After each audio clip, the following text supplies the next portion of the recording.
Well, good afternoon, ladies and gentlemen, and welcome to the Camden Athletic Complex right here in the heart of Camden County, right beyond the Ben Franklin Bridge, right on the cusp of Philly. It's the Camden County College Cougars and the RCSJ-RCGC Roadrunners squaring off in a doubleheader this afternoon, just shy of 1 p.m. as it's going to be an excellent one between the JUCO reigning champions of the JUCO World Series and a local team with a second-year head coach in John Scanzano, who is going to be looking to be the underdogs as the home team for this afternoon's festivities. For the starting lineups for both sides, for RCSJ, it's going to be Degnan, Doolin, and Polanco, your first three. Center field, DH, and shortstop. RJ Macero in right field. D'Alessandro in left. Peralta at second base. Spacunto at first, Hoffman behind the dish, and Reyes as the third baseman with Hartman on the hill. And for the Camden County College Cougars, it's going to be Tyler Napoli at shortstop, Christian Canzotti as number 4, Christian Caminati, the second baseman. Nick Napoli is the left fielder batting third. Danny Gomez is the catcher batting fourth. It's going to be Gavin Callahan in the right field batting fifth. Danny Oberman at the third base spot. It's going to be number 15, Ethan Arter at first, Kyle Lizer to DH, Tyler Guevara, the center fielder, and Jack Dugan on the hill, the former Cherry Hill West alum, getting the start here for the Cougars this afternoon. Start time's just going to be a tad before 1 o'clock this afternoon.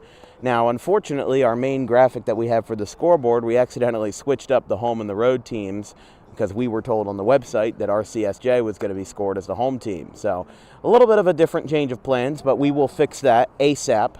But as we said, not enough time in the world to dilly-dally. So we are going to stay on air as Dugan gets ready to go versus RCSJ and what they have to offer for their starting 9 this afternoon.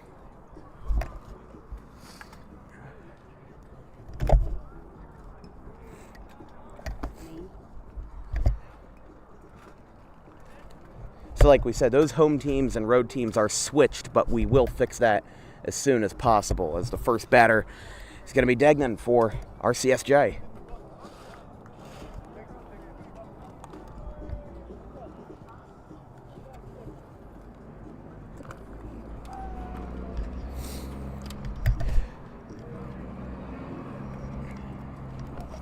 Somebody forgot to turn off the speaker in the dugout.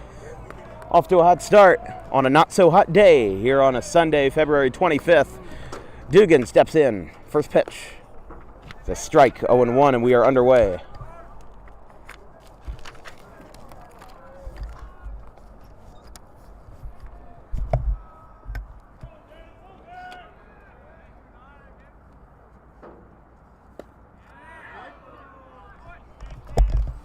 Oh, 2.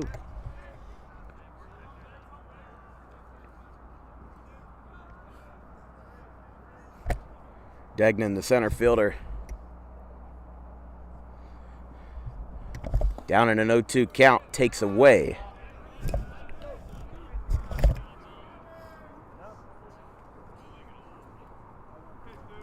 Number 33, Gavin Degnan, stepping in here to be followed by number 6, Caden Doolin, takes up and in.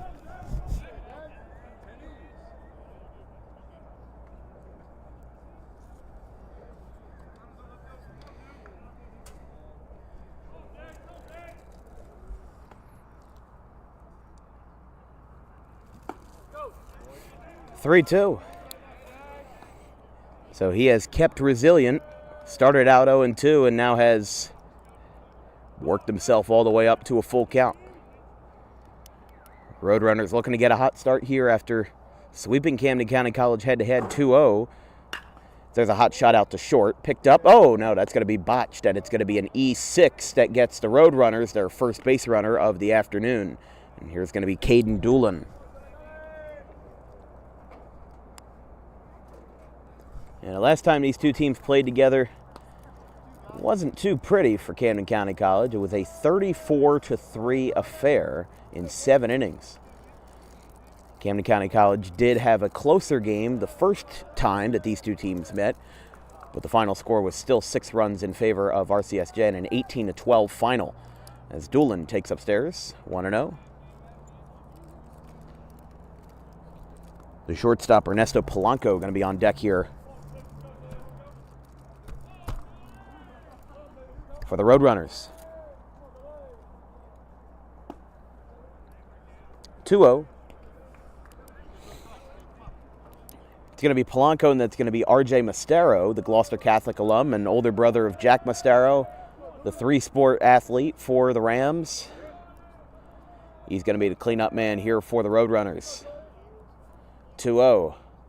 That's a hot shot in the left field. That's a base hit. That's going to roll to just shy of the wall. Gets picked up. Going to third will be Degnan, and that's going to be a no-out double for Doolin. Sets up RCSJ in a real nice spot here for Ernesto Polanco.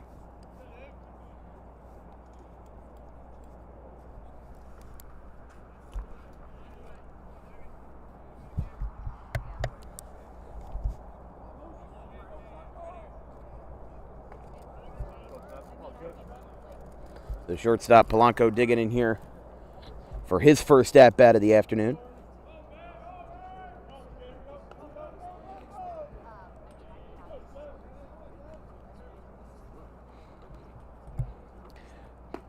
Polanco, the sophomore out of West New York, New Jersey, out of Memorial High School, has played in 2 of the 3 games that RCSJ has participated in this year. Already has a homer, .667 average, 2 for 3 in a 3-game sweep over the College of Southern Maryland. Waivers at that one outside, and it's going to be 1-1. As we said, RCSJ Junior College National Champions. They swept the Dallas College Eastfield last year in June. And it was a decisive thing, too. They won, pretty sure, first game with 5-0, and then second game with 15-7. So they are no strangers to success. And, you know, as the best junior college in the country, people don't really give them the credit that they deserve because they're a junior college. Fly ball out to center field. That's going to drop. That's going to bring home Degnan. Doolin will hold at third, and that is going to be an RBI double to start the scoring right away as Ernesto Polanco drives home Degnan to make it 1-0 Roadrunners for R.J. Mastero.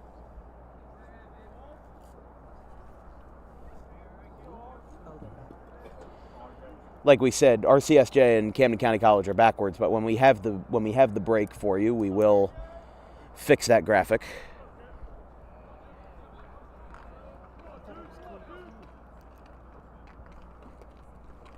Swing and a miss by Mastero. 0-1. Here from the Camden Athletic Complex. Beautiful place. We were here yesterday, same time.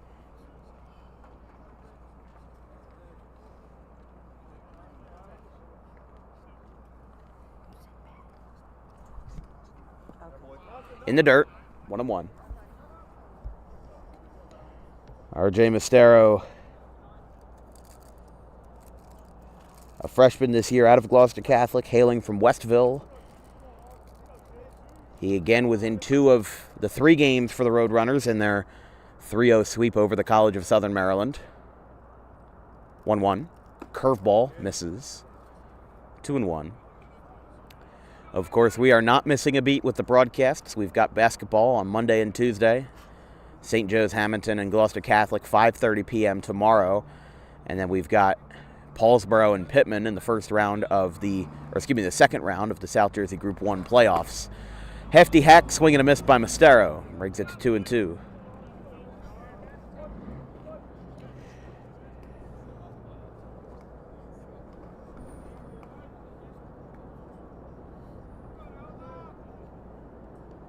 And it'll be Max D'Alessandro of Lenape up next. That's a hot shot back up the middle. That's going to be stopped at short. Throw to first, and Mastero is retired, but it does bring home Doolin, and that makes it 2-0 Roadrunners. Polanco moves to third, and that puts the lone runner on base 90 feet away from home. As here is Max D'Alessandro.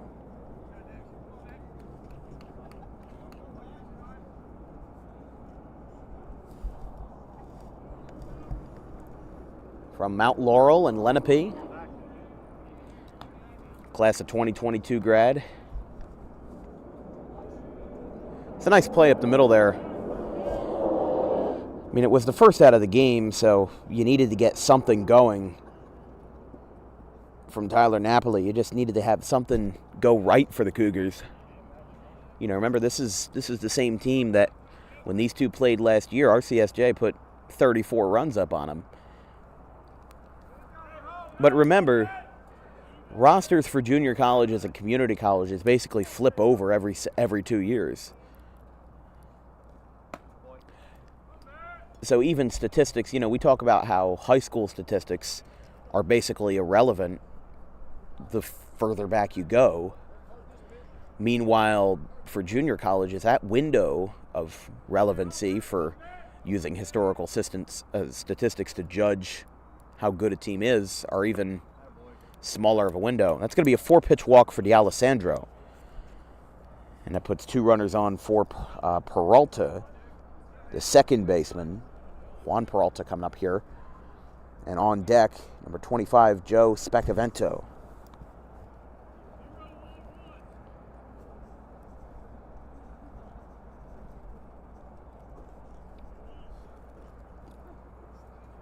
Meeting here between pitcher and catcher.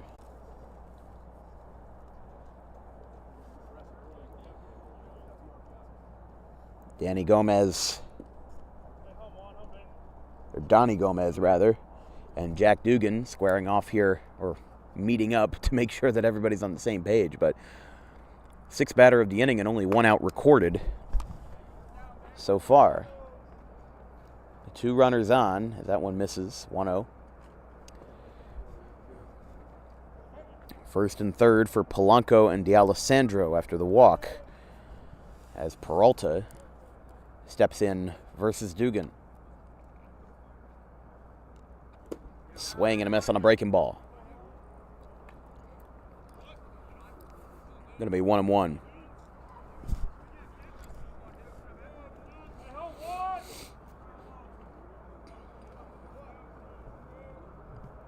Like we said, for those watching, the teams on our graphic are switched, but we will. Home and away. Yeah, as far as home and away. So we will fix that at the break of this inning.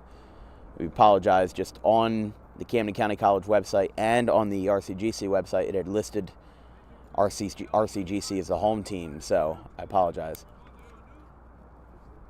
1-2 to count to Peralta.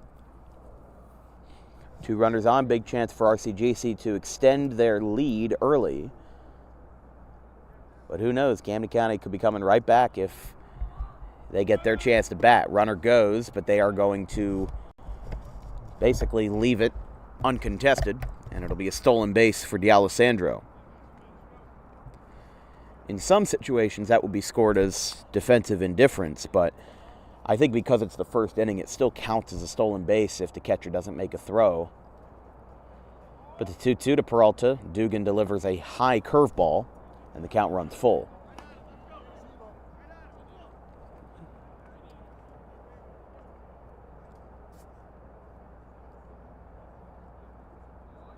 Runners on second and third here. 1 away, top of the first. 2-0 RCGC. That one misses. And Dugan's control has gotten the best of him early as back-to-back walks to D'Alessandro and Peralta load the bases. And it will load the bases for Joe Spacavento.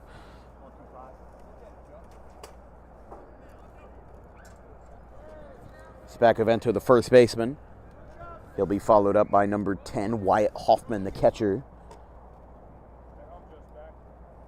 Spacavento of Northern Highlands High School out of Westfield, up north. But that's the thing about junior colleges, and especially the best junior college in the country.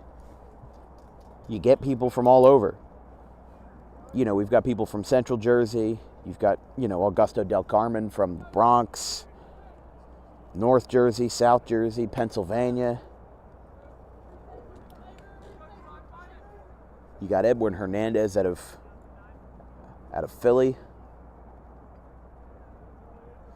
I mean, don't get me wrong, 80% of the roster is Jersey born and raised. But there's also a sizable portion of guys that are either not from South Jersey, like Spacavento, who came from Northern Highlands, or people that are here from the tri-state area, if you will. Like we said, a couple of players from Philly, a couple of players from New York City and New York State. Don't have anybody from Delaware that we're aware of, but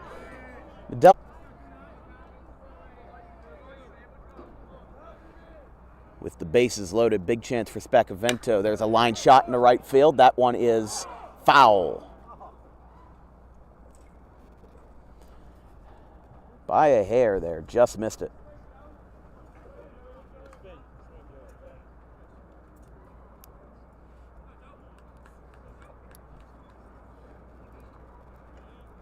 So yeah, Camden County College here. They are the home team for these two games.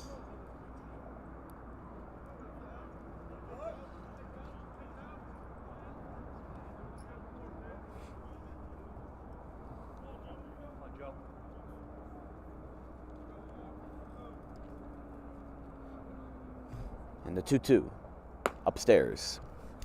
Count is full again. And when an inning starts to unravel is when you start to walk in runs with the bases loaded. And right now, Dugan is one pitch away from making that a reality. I think they're going to maybe make a pitching change soon. Well, we'll see. No room in either bullpen yet. Nobody working there. That's going to be a bases loaded walk, third in a row. But don't forget, John Scanzano is a legendary coach. He knows what he's doing. You know, he has an excellent repertoire of guys in his bullpen that he knows what to work with. 3-0 RCSJ as Polanco scores on the bases loaded walk from Spacavento. And that brings up Wyatt Hoffman. He'll be followed by the third baseman, Gabriel Reyes. Wyatt Hoffman of Eastern Regional out of Berlin. Like we said, a lot of guys keep it local here. But a big loss for the RCSJ team last year was Aaron Graber, who was probably one of the best players in the country, went from RCGC to Delaware, and now he's batting cleanup almost every night for the Blue Hens in Conference USA play. Of course, Delaware, they are a part of the Atlantic 10, or the not the Atlantic 10, but the I believe it's the AAC conference. Not exactly sure, but I know they're moving all sports to Conference USA. Especially their football team is going to join the FBS circle in 2025 next year. First pitch to Hoffman is outside for the backstop. Played in one of 3 games this year, .333, has scored a run. Last year, batted .288 with a .494 on base percentage. No homers, but 18 RBIs and 20 walks. 15 for 52, as that's 2-0 now. I think right now the key for Jack Dugan is just to get that composure under control. He had that meeting with his pitching coach, and now his job is just to settle down and throw strikes. You know, the Washington Nationals, as that's 3-0, the Washington Nationals had a sign up in their spring training bullpen, and it said, "I don't care how fast you throw ball 4." And it's a great saying. You know, the pitchers need to learn that composure and control is what matters, as that is a second run walked in as Hoffman takes ball 4 on 4 pitches in a row. D'Alessandro scores. Peralta to third. Spacavento to second. And here's Gabriel Reyes.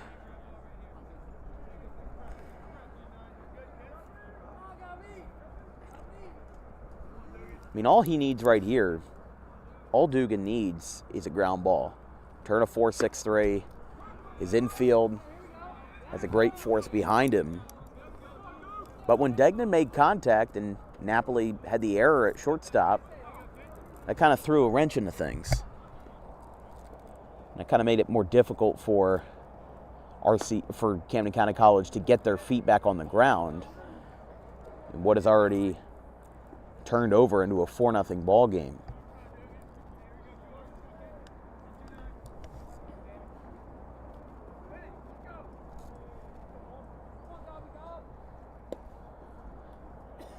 Downstairs, 1-2.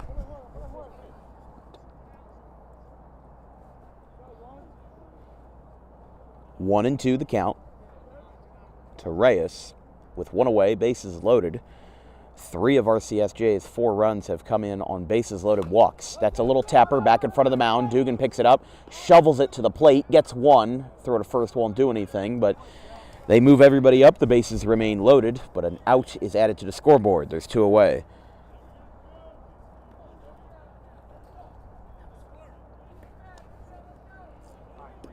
We go back to the top of the order with the 10th man of the inning. That being Gavin Degnan.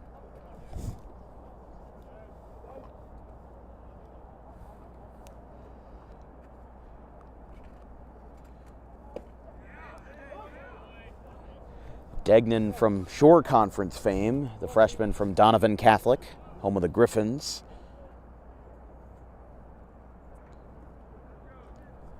He is 1 for 7 so far this season with a 143 mark. Tapper foul over towards the on-deck circle, and it's 0-2. Dugan's starting to get the momentum back for Camden County College, just not exactly in the way that you wanted it to. You're already down 4-0, and it's going to give the offense a steep hill to climb in this first frame. Remember, this is a doubleheader today. We are playing 7 innings in 2 games, so 14 innings total. I mean, when I got here yesterday for the Immaculata Rutgers-Camden game, I was not made aware of that. I thought we were playing 2 full 9-inning, 3-hour-ish games. Thought I was going to miss dinner, but the 1-2, tapper foul. Nobody misses dinner in our family. That one went over towards Oberman at third. If the inning were to continue, Doolin would be on deck. And again, the first 3 for Camden County will be Tyler Napoli, Christian Caminotti, and Nick Napoli. The hat falls off of Dugan, and so did the ball. It's 2-2. Decent crowd filing in here on this Sunday afternoon. Relatively quiet throughout the entire city, though. I mean, we parked back near the parking garage and had to walk maybe 2 or 3 city blocks to get here after we parked. That one's upstairs, 3-2. But it's just quiet today. The hustle and bustle from the Ben Franklin is a little more muted than it is normally here. The atmosphere is a little bit subdued, and maybe it's because Rutgers Camden isn't playing here, and it's 2 teams not from, this town. But strike 3 called on the outside corner. Degnan goes down looking, and that retires the side. So he starts the inning and he ends the inning. RCSJ puts up 4 runs after a half inning. Camden County gets their first hacks. We'll be right back.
4-0 RCSJ going into the bottom of the first after 10 men came to the plate.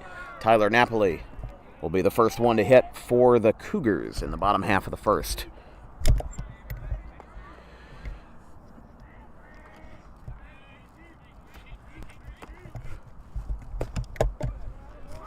One.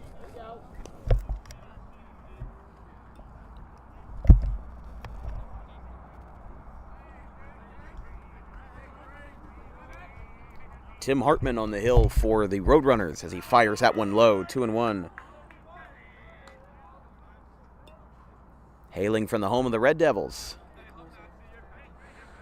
from Rancocas Valley. Had 3 innings versus the College of Southern Maryland last week.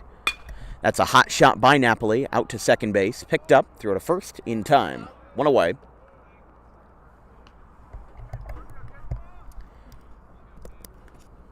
And here's Camden.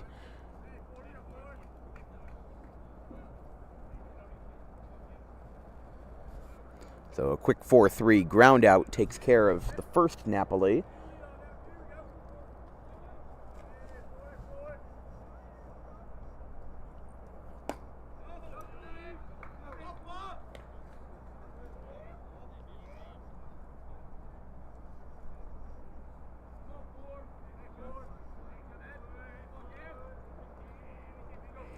As Christian Camden steps in, takes a strike, 1-1.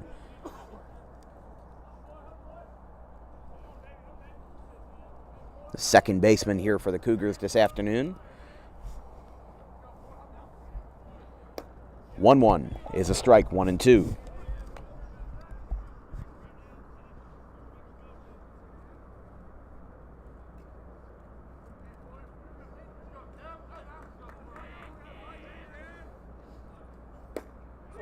Strike 3.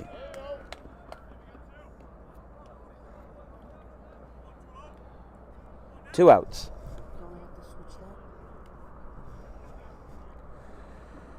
And now here is Nick Napoli, the left fielder.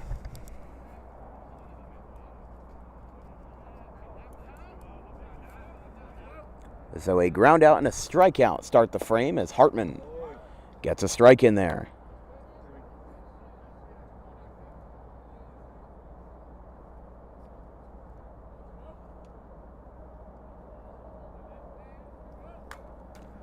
Fouled back.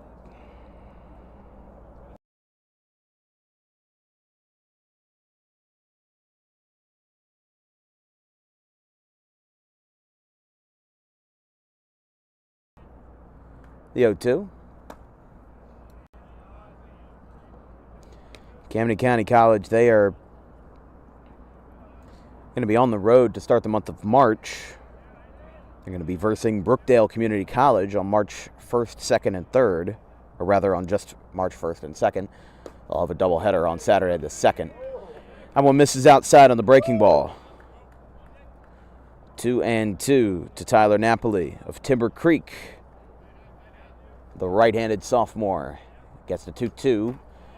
Almost a half-hearted swing, but it's foul. Or, excuse me, Nick Napoli.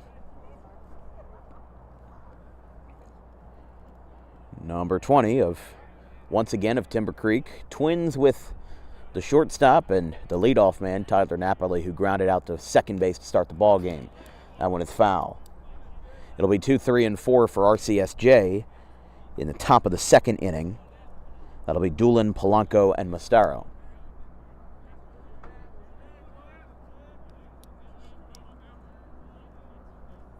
Two. Called strike 3 on the outside corner, and Camden County College is taken care of in order. RCSJ going to get another chance to pad that lead 4-0 after 1. We'll be right back.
Doolin, Polanco, and Mastero are the three due up here for the Roadrunners in the top of the second inning here on Dan Wilkins Broadcasting. As a quick 4-0 ball game, thanks to 3 bases-loaded walks, kind of made it a nonchalant lead for RCGC, but Jack Dugan's going to step in again and face Colin Doolin. Hit out to right field, down into the corner. It is towards the 311 sign and taken in right by Gavin Callahan. And that's one away.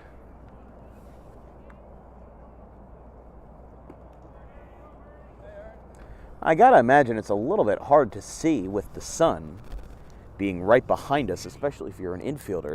It's not hard for us because the sun is behind us, but if you're an infielder facing home plate or even an outfielder, the sun's still pretty high up there in the sky. Strike one called against Polanco.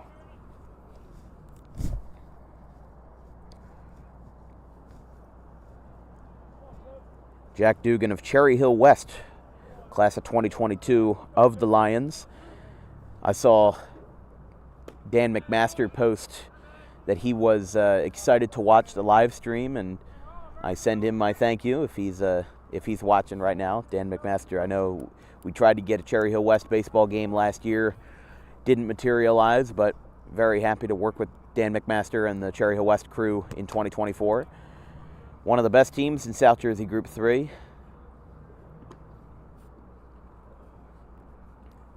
And I always have a soft spot for teams that wear purple. There's not a lot of them around. Camden is one of them. Camden High, that is. But a fly ball by Ernesto Polanco, playable in center, backtracking and making the catch, will be the center fielder. Excuse me, that's Tyler Guevara. 2 up, 2 down. And after a thunderous first inning, the momentum has kind of stalled a little bit as Mastero will take the dish here. Very typical first inning jitters.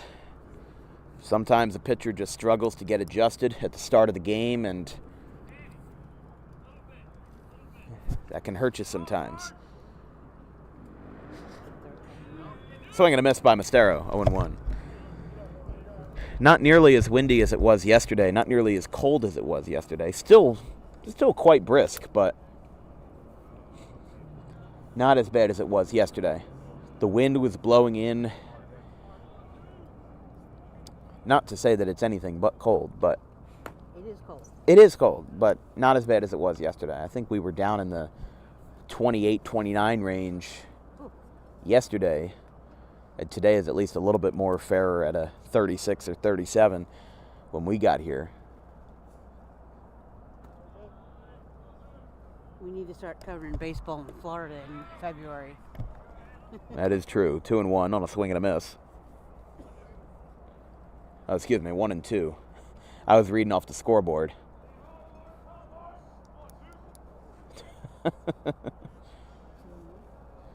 One and two. 1-2 outside. 2 balls, 2 strikes.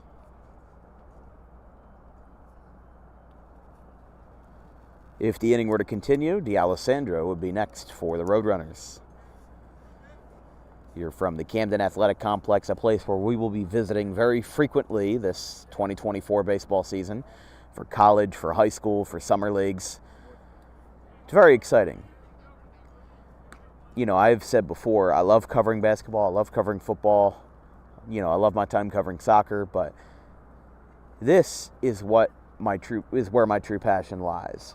You know, my first commentating gig was 2016 with the Audubon Little League, and now we're here 8 years later. Mastero takes outside, and it's ball 4, and as we thought the inning was going to go by swimmingly, Dugan surrenders a walk. His 5th free pass of the evening, or of the afternoon, rather. Not in the evening yet. No, that'll be even colder. Well, the sun sets around 5:45, and we might get there by the time this doubleheader's over. Started at 1 o'clock. Started actually around 12:55. Swing and a miss on a hefty hack by D'Alessandro. It's 0-1. D'Alessandro walked and proceeded to steal second base in his first appearance. It will be Gomez, Callahan, and Oberman for the Cougars in the bottom of the second inning, as that's a swing and a miss to quickly make it 0-2.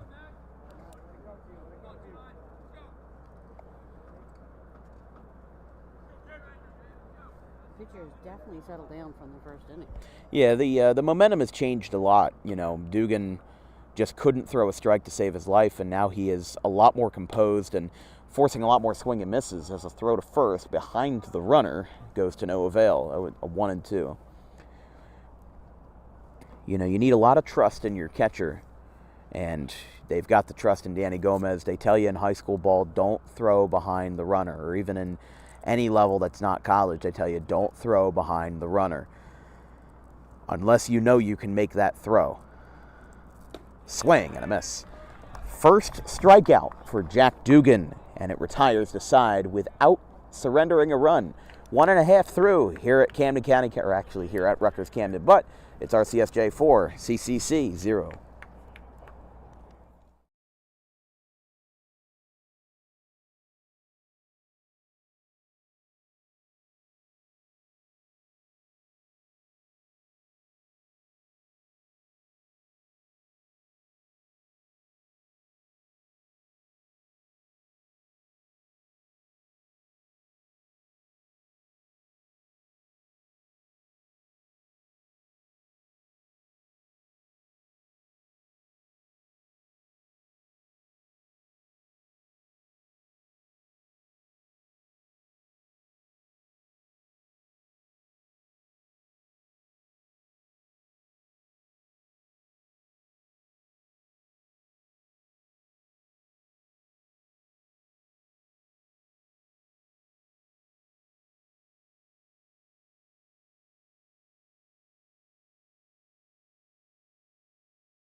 Bottom of the second inning, as it's going to be 4, 5, and 6 due up for the Cougars, and that will start with Donnie Gomez, the catcher. This broadcast is brought to you by Harper Driving School. Drive your way into success today with a free road test available at the Harper Driving School location. You can also take your 6 hours there and get yourself prepared for either yourself or, if you're a parent, for your child, to make sure that they get their permit and their license right away. No one's outside.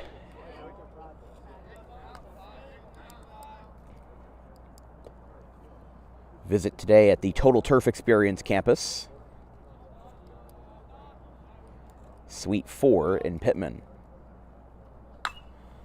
Gomez pops it up into shallow right, and it'll be taken in by Mastaro, 1 away.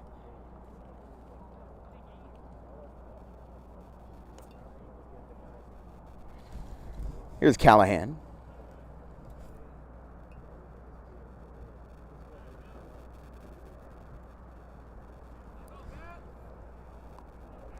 It's after the fly out to right. It's 4 up, 4 down. So far for Hartman. Fires a fastball for a strike. 0-1. You know, yesterday we had Rutgers Camden guys on the radar gun, especially in game 2. I was asking them how hard Robeson was throwing, and it is something special how fast he can throw. And Hartman has to be somewhere in the lower 90s, I would imagine. And again, this is going to be a guy that's probably going to end up throwing Division I ball once he's done with the junior college. And videos like this are why. But it's 2-1. Oberman on deck for Camden County. No on, and 1 out. 2-1 from Hartman. Right down the middle. 2-2. mean, Hartman hasn't even really surrendered that many bad counts. He's been ahead of the game most of all day. There's a high chopper over the head of Hartman, picked up at second, throw to first, is in time, and that's a 4-3.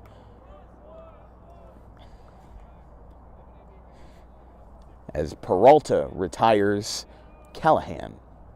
This brings up Oberman. 2 strikeouts in the first frame for Hartman. And now the righty,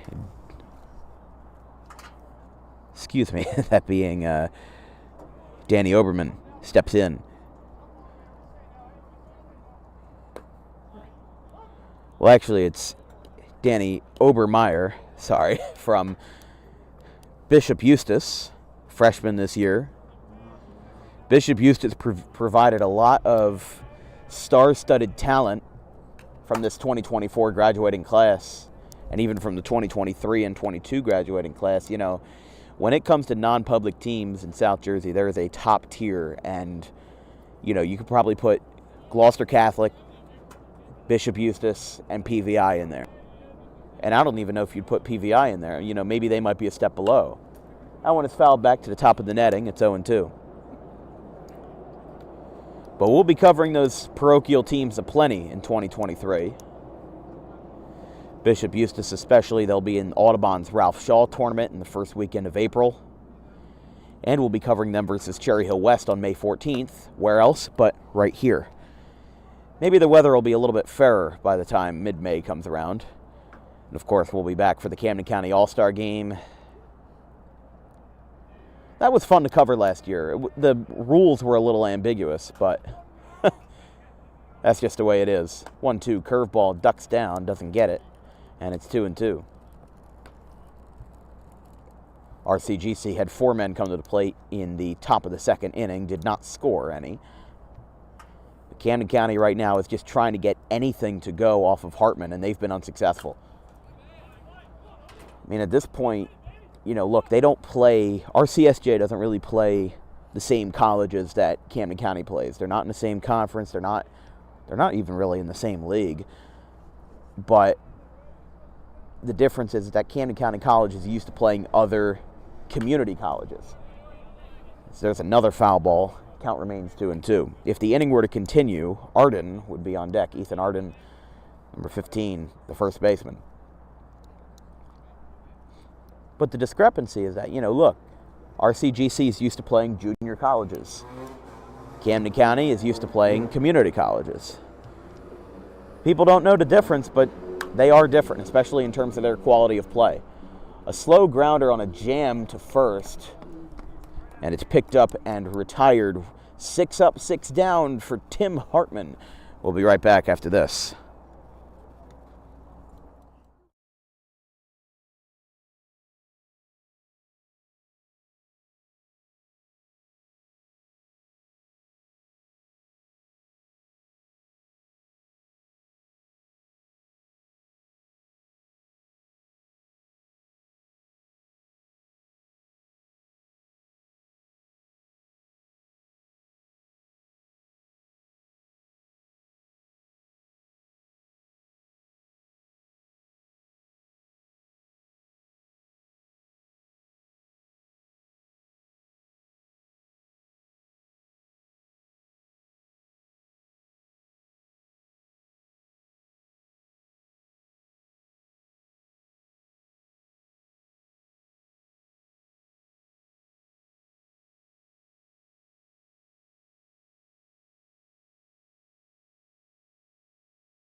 Top of the third, RCSJ 4, Camden County 0 here in the first of 2 games this afternoon. As Jack Dugan back in a much more composed state. That one is outside to Peralta. It'll be Peralta, Spacavento, and Hoffman, the three up for RCGC in the third. 1-0. Thought about it, but it's downstairs, 2-0. Of course, baseball has been in order this weekend, but tomorrow and Tuesday we'll be back for hoops indoors. Tomorrow is going to be St. Joe's Hamilton and Gloucester Catholic, 5:30 p.m. start time. In the second round of South Jersey non-public B play. Always love covering for Coach Doc in one of the smallest gyms in South Jersey. But at least they have a snack stand, so I can't be too upset about that. But, I mean, it's a small gym. If I don't show up 90 minutes before the game, I got to park on the street. But especially for the playoffs, it's going to be fun to park tomorrow at Gloucester Catholic. Just like it's fun to park here every time we go. Sometimes I have to park at the Hilton Garden Inn. Sometimes I have to park 3-4 blocks away, and God forbid if I forget a piece of equipment. That's a swing and a miss. And it's 2-2. Tuesday, at least, we'll have a more secure parking spot. It's going to be Paulsboro and Pittman. Not sure what the time is yet for that. It'll either be 5:30 or 7. Down in the second round of South Jersey Group 1, Peralta pokes it to first, and towards the Camden County bullpen, that is foul. Looks like they've got somebody stretching out over there, but they don't have a jersey on. They just have their warm-up, so we'll know who that is in a second. And no action, obviously, in the RCGC bullpen because they don't need any action. They've got Tim Hartman. He could throw a full 9 if he needed to, but of course that's not necessary because we're throwing 7 today. 2-2. Peralta lifts it down the right field line. That one is foul onto Linden Street. Actually, I think it's Delaware Ave that runs this way to our right, running parallel to the first base line. I know Pearl Street runs through most of the outfield. Of course, that's where Ryan Slider hit his home run over the 401 sign last year in the Camden County All-Star Game, as that one's outside, 3-2. Hit the homer over to center field in a game that it was Camden County West and Camden County East, which I don't know how that makes sense because Camden County is more north and south than it is west and east, but it was an 18-8 game in favor of the West. As Peralta gets a leadoff walk, this will bring up Spacavento. 6, 7, and 8 in order for RCGC. And we'll be back here for more baseball on Friday and Saturday, March 1st and March 2nd.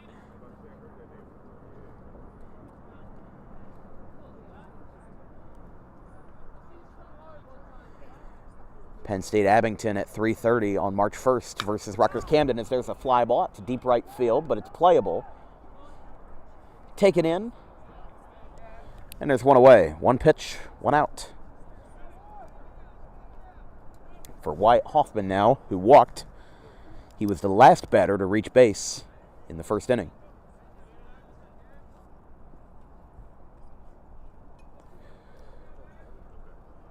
Don't forget, we will bring back trivia time this year for baseball. The little twist is that we will be posting the questions on our Twitter/X account at DW Broadcasting. So you'll be able to vote on your phones, computers, smart TVs, whatever you use these days. And the answer will still be revealed in the bottom of the fourth inning, and we will still have the question up as normal in the top of the fourth. The only difference is that it'll be a little bit more audience participation this time. If I ever find out a way to post the live poll results on the stream, that would be a game changer. But right now, I am not that tech savvy. But I mean, I can't say I'm not tech savvy because I do make all the graphics for this. You know, all of the scoreboards and everything else that we run. You know, I have a hand in that. Here comes the tapper back to Dugan. He throws it to second, but the throw is wide. It goes into center field. A missed opportunity there. Just should have gotten the easy out. And that's going to move the runners to first and third on the E1 by Dugan.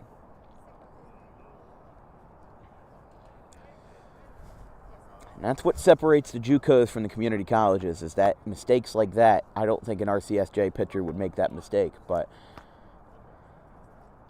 in a situation where you're faced with getting one out or two, get the easy out, especially since you're already down 4-0. That could have been one out, could have been two, but I think he kind of rushed that throw there, and he ends up paying for it. Hoffman only got to first on the error as the throw went in the center field, and no runs scored, but it was Peralta that got there.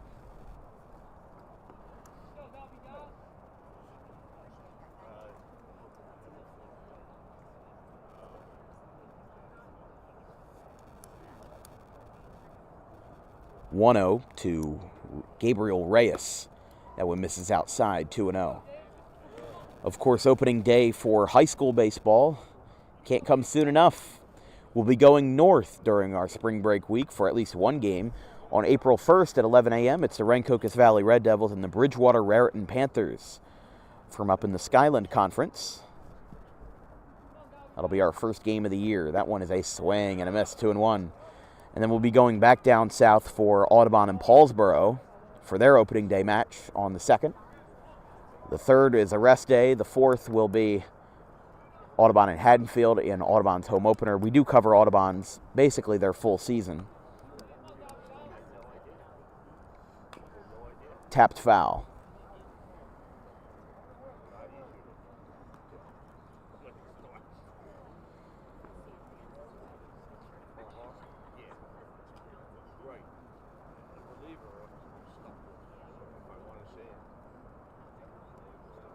Two balls, two strikes to Gabriel Reyes. Peralta on third, Hoffman on first, as Dugan in some trouble. Outside, and Hoffman breaks for second, but he hangs on to the throw, so that'll be uncontested. He'll move over to second base.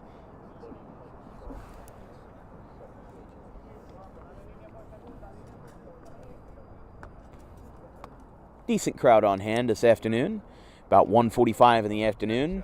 Remember, we do have two games today. Game 2 will start probably 30 minutes or whatever after the conclusion of Game 2.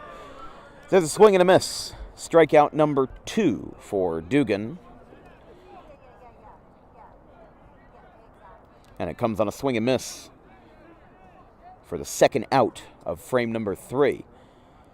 But RCSJ still has not scored a run since the first inning when they had those barrage of bases-loaded walks, including 4 in a row to D'Alessandro, Peralta, Spacavento, and Hoffman.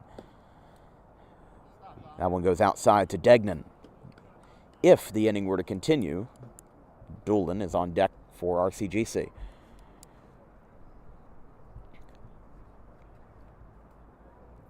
Big thanks to John Scanzano, by the way, for having us out here this afternoon. We appreciate the support. It's always a different atmosphere when we cover college baseball versus high school baseball. You know, things are a little bit different when we cover our games, and, you know, Rutgers Camden always has that consistent crowd come out. It's always an electric atmosphere from the visiting crowd to our left and the home crowd to our right. It's always, you know, I don't think I've ever seen a sparse crowd at a Rutgers Camden game.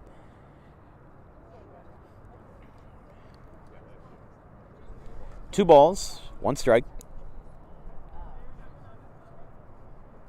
to Degnan.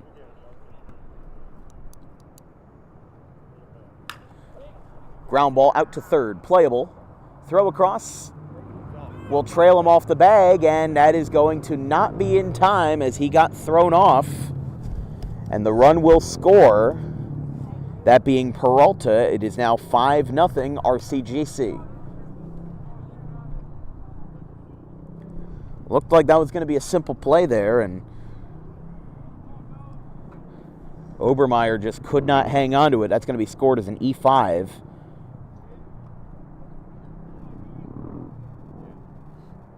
As Degnan reaches first, that one is popped way up. Look out. And that one hits the ground hard. Runners in the corners. As Hoffman moves to third, as we said, Peralta scored on that error. For RCSJ, they have 2 hits with 5 runs, 2 errors, and let's see, 3 errors, because that includes the E6 to start the game from Degnan. So technically, and this is the fun part about scoring games, is that Gavin Degnan is technically 0 for 2, even though he reached base twice, because errors count negatively towards your batting average. And I've had to explain this to more casual baseball fans in recent months, but he'll go down to second base uncontested, so Degnan does advance. But just the weird part of it is that because it's an error and you technically would have been out if otherwise, if the circumstances didn't change, if you have 2 errors, you're technically 0 for 2. Doolin didn't appear to agree with the call, but he'll take it. It's 1-2. Not much of a choice. Yeah.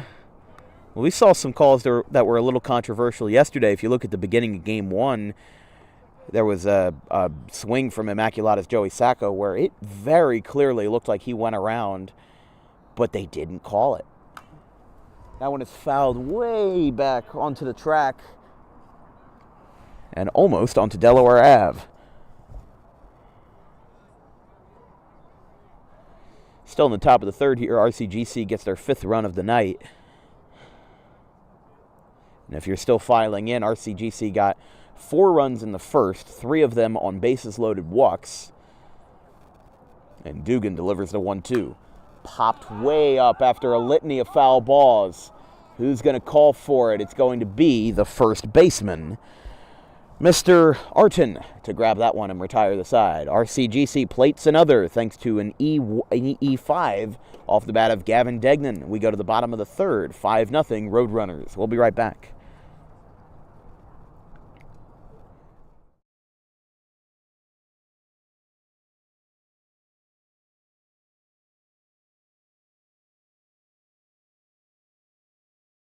For 25 years and now expanding into South Jersey, Tommy D's is the place to go for kitchen cabinets.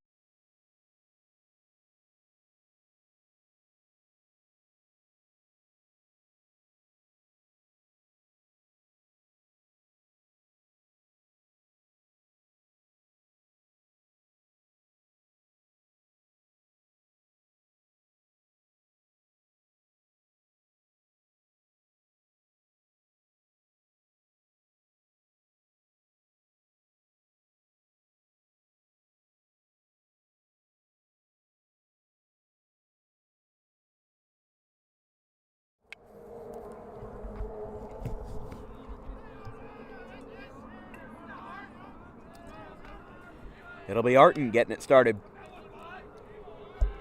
for the Triple C's, Camden County College. 7, 8, and 9 in order here for the Cougars. Kyle Leiser, the DH, is on deck. And Tyler Guevara will follow that, the center fielder.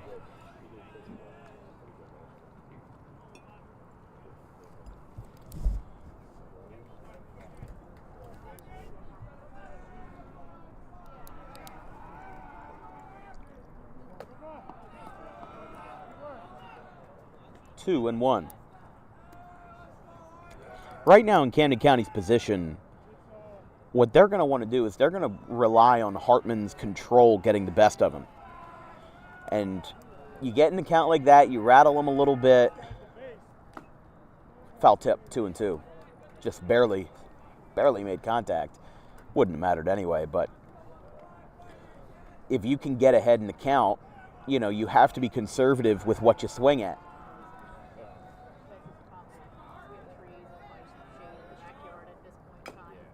Another foul tip, but that will be a foul ball. Still 2-2. I kind of look at it like a charcuterie board. A charcuterie board. You can't just scarf down the cheddar cheese blocks and the salami, and the guacamole or whatever you want to put on there. You got to be careful with what you have. You can't swing at every fastball. You can't swing at every curveball. You have to pick and choose what you swing at. And you have to make sure it's a conscious decision. The 3-2. And that is ball 4, the first base runner for the Cougars this afternoon. And that will set it up for Kyle Leiser.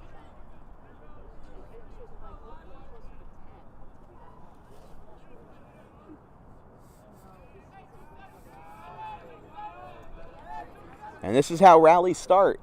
You get the pitcher a little rattled, you put men on base, you give him traffic, and you see how he adapts. That's a ground ball. This could be 2, though.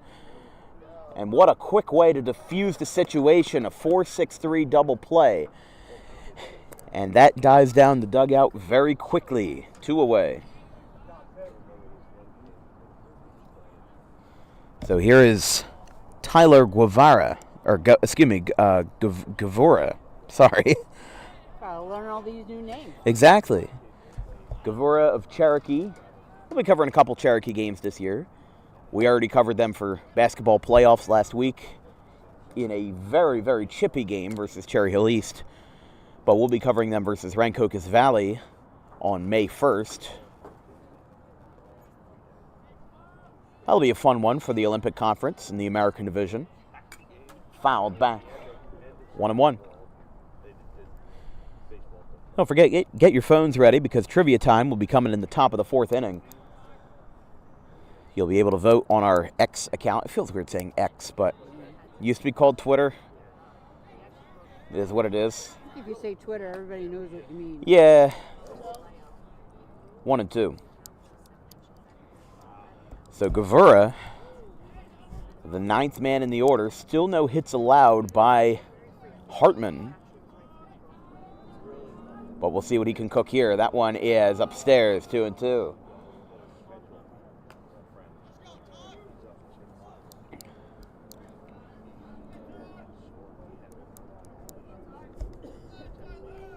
Two balls, 2 strikes, 2 outs after a double play. And strike 3. On the outside corner, a strikeout looking K number 4 for Tim Hartman.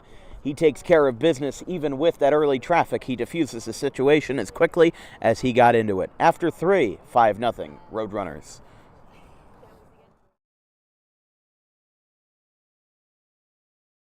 Tommy D's Home Design Center has opened a second location on Creek Road in Belmar, operating in Philadelphia for over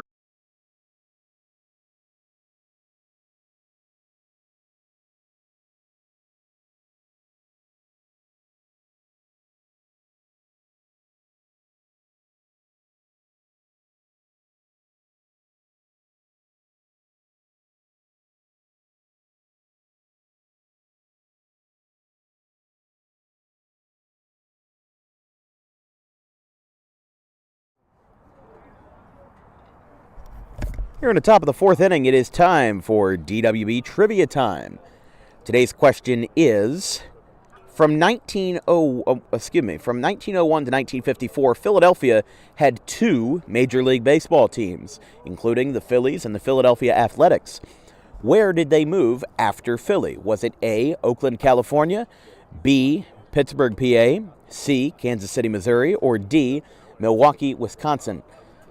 2 of those answers are technically correct, but only one is actually fully true. So make sure, we'll post that in just a second. That is downstairs to Ernesto Polanco. 3, 4, and 5. Polanco, Mastero, and D'Alessandro.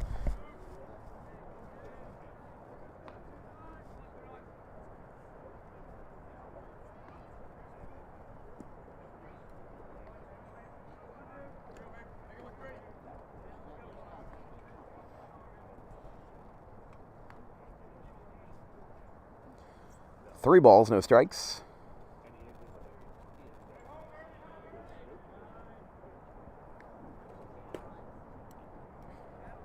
That'll be a 4-pitch walk.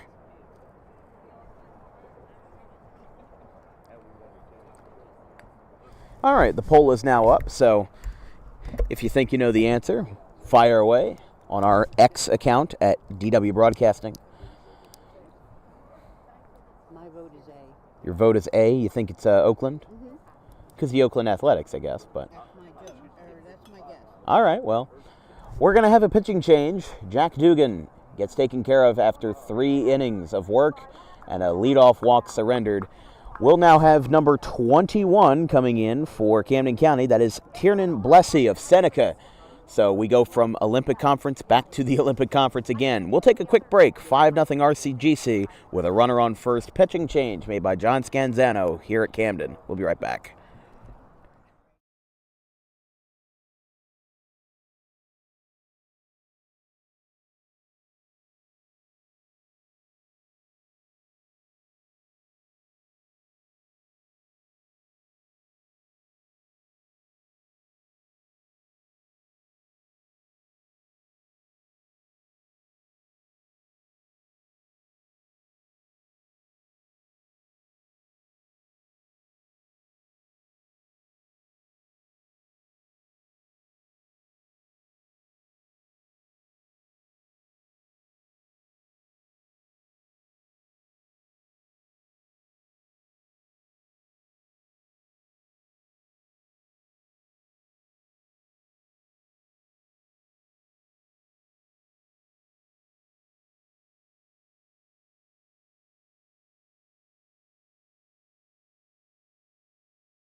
New pitcher for the Camden County College Cougars.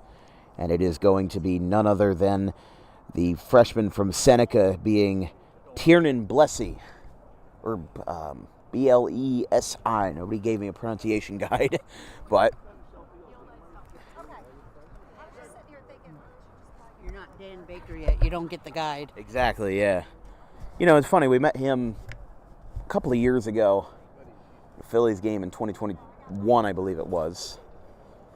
And he had just recovered from surgery. I believe it was for bone cancer, and they had done some skin grafts, I'm pretty sure, and they had done some transplants. They had changed some things. So the left side of his face was pretty swollen, but the fact that he can still talk with the cadence of elite professionalism that he still has. I mean, he's not, he's not a spring chicken anymore. He's 75. I think he's been doing this since the vet opened in 1971. He just had his 50th year. Yeah, it was just his 50th year as a Philly. You know, he's seen everybody from Richie Ashburn to Mike Schmidt to John Kruk and Darren Dalton, all the way down to the present day with Harper and Turner and Schwarber. But it was so impressive that he had a communications guide, and they gave him the pronunciations because he cared so much to get it right. Right. It's always important to get it right, especially at that high level of a caliber of play.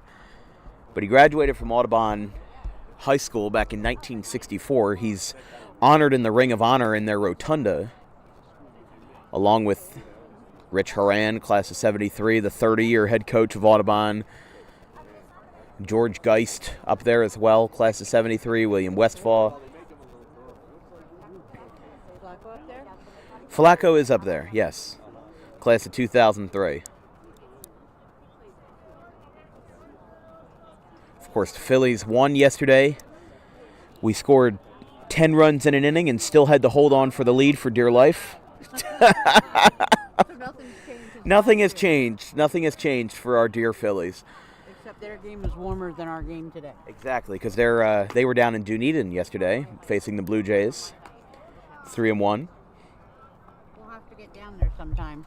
Yeah, I've been to the Yankees spring training park, George Steinbrenner Field in Tampa, right across the street from Raymond James Stadium, the home of the Tampa Bay Buccaneers.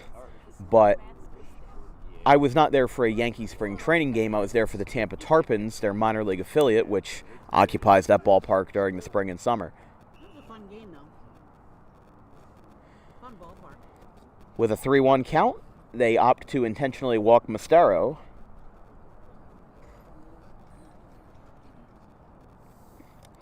And that'll occupy first base for Max D'Alessandro. 2 on, nobody out for the new pitcher, Blessy.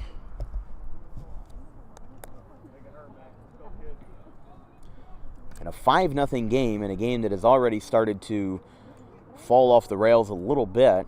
It has the makings of getting even more as that one goes behind the batter. Excellent stop there behind the plate by Donnie. I mean, look, that's not easy to do, especially when you see that ball's going to get away. You've got a split-second chance to get it right. And Gomez recognized it and thwarted it. Thwarted what could have been a bad situation for him, moving everybody up 90 feet.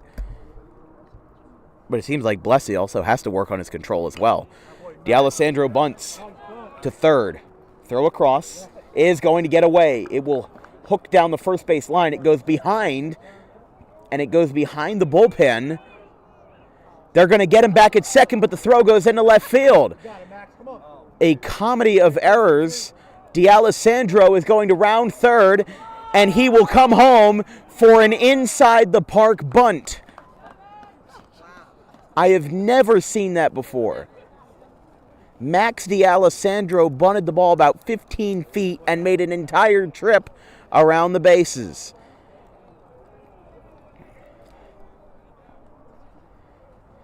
And what would have been just a sacrifice bunt puts 3 runs on the board, scoring Polanco and Montero and D'Alessandro.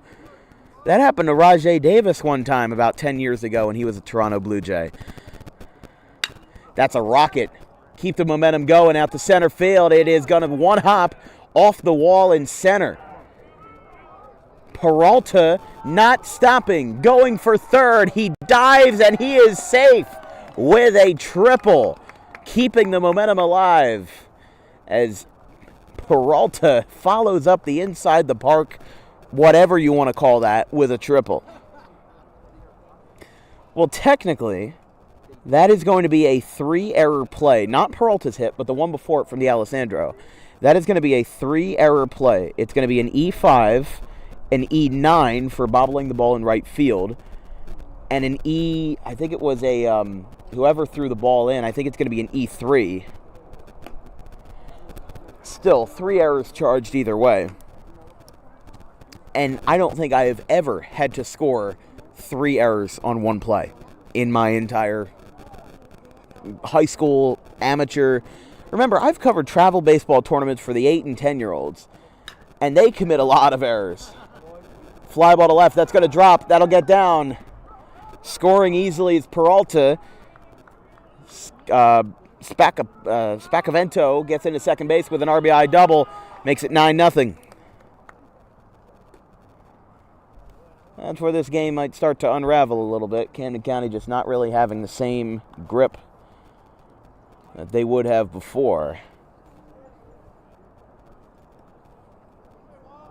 It'll be an RBI double for Spacavento. So far this inning we've had a walk, a 3-error inside the park play, a triple, and a double. There are still no outs in this inning, and they've scored 4 runs. This is giving me very, very bad flashbacks to the last game that these two guys played each other when the score was 34-3. Starting to have rumblings of that, unfortunately. Outside. Because as soon as plays like that happen, the cat's out of the bag. I mean, you know, the dugout just starts to get depleted and just emotions are gutted from them. The catcher is still in his game, though. That was another great save. He's made a lot of them. That's fouled back towards Delaware. Of course, just out beyond left field is the Delaware River and the beautiful Philadelphia skyline. But they've made great use of this Camden Athletic Complex ever since they opened it 2 years ago in 2022. You know, it has seen excellent youth from the high school teams. It has seen a lot of use, not just for Rutgers Camden, for Camden County College. The districts are played here. By the way, it's a strikeout for Hoffman. That brings up Reyes. First strikeout for Blessy. It'll be Reyes and then Degnan for his third at bat.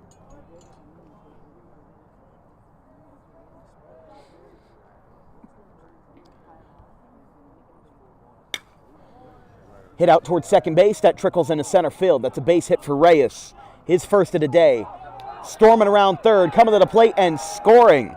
Well-based Spakavuto. And that's going to make it an even 10-0 RCSJ. And this game is turning into a barn burner very quickly, very fast. And sometimes, you know, I thought this game might be like this at some point, but I didn't think it would be this early. Remember, we still have the top of the fourth, so there's still 3 more innings to play, plus another full game after this. You know, RCGC has seen what Camden County College can do. Maybe the Roadrunners are going to put in a couple of their newer freshmen, and they've got a big roster. You know, they've got 30 or 40 guys that are listed on their website and on their team list, so maybe they're going to put something down there. Hot shot to short, picked up by Napoli. That's going to be a double play. A 6-4-3 round the horn to retire the side, but the damage is well done. 5 runs in the fourth, including a very unfortunate 3-error inside the park bunt. We'll be right back for the bottom of the fourth. Make sure to get your phones out and vote for trivia time. We'll be right back. 10-0 Roadrunners.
Bottom of the fourth inning, it is time to reveal the answer of DWB Trivia Time. Today's question was, the Philadelphia area had two Major League Baseball teams from 1901 to 1954, the Philadelphia Phillies and the Philadelphia Athletics. The Philly A's moved after the 1954 season to which city? Is it Oakland, Pittsburgh, Kansas City, or Milwaukee? And 43% of you said Oakland, but also 43% of you said Kansas City. And the 43% that said KC are correct. They moved to Kansas City from 1955 to 1967 before they moved to Oakland and became the Oakland A's. There's a ground ball into left field, and that's Camden County's first hit of the game. A knock to left by Napoli gets the offense started for the Cougars in the bottom of the fourth inning. And we've got a runner on. Second base runner for Camden County this afternoon. But yeah, the Kansas City Athletics tenure was rather short-lived. They moved from Philly to Kansas City in 1955, only stayed there for 12 years.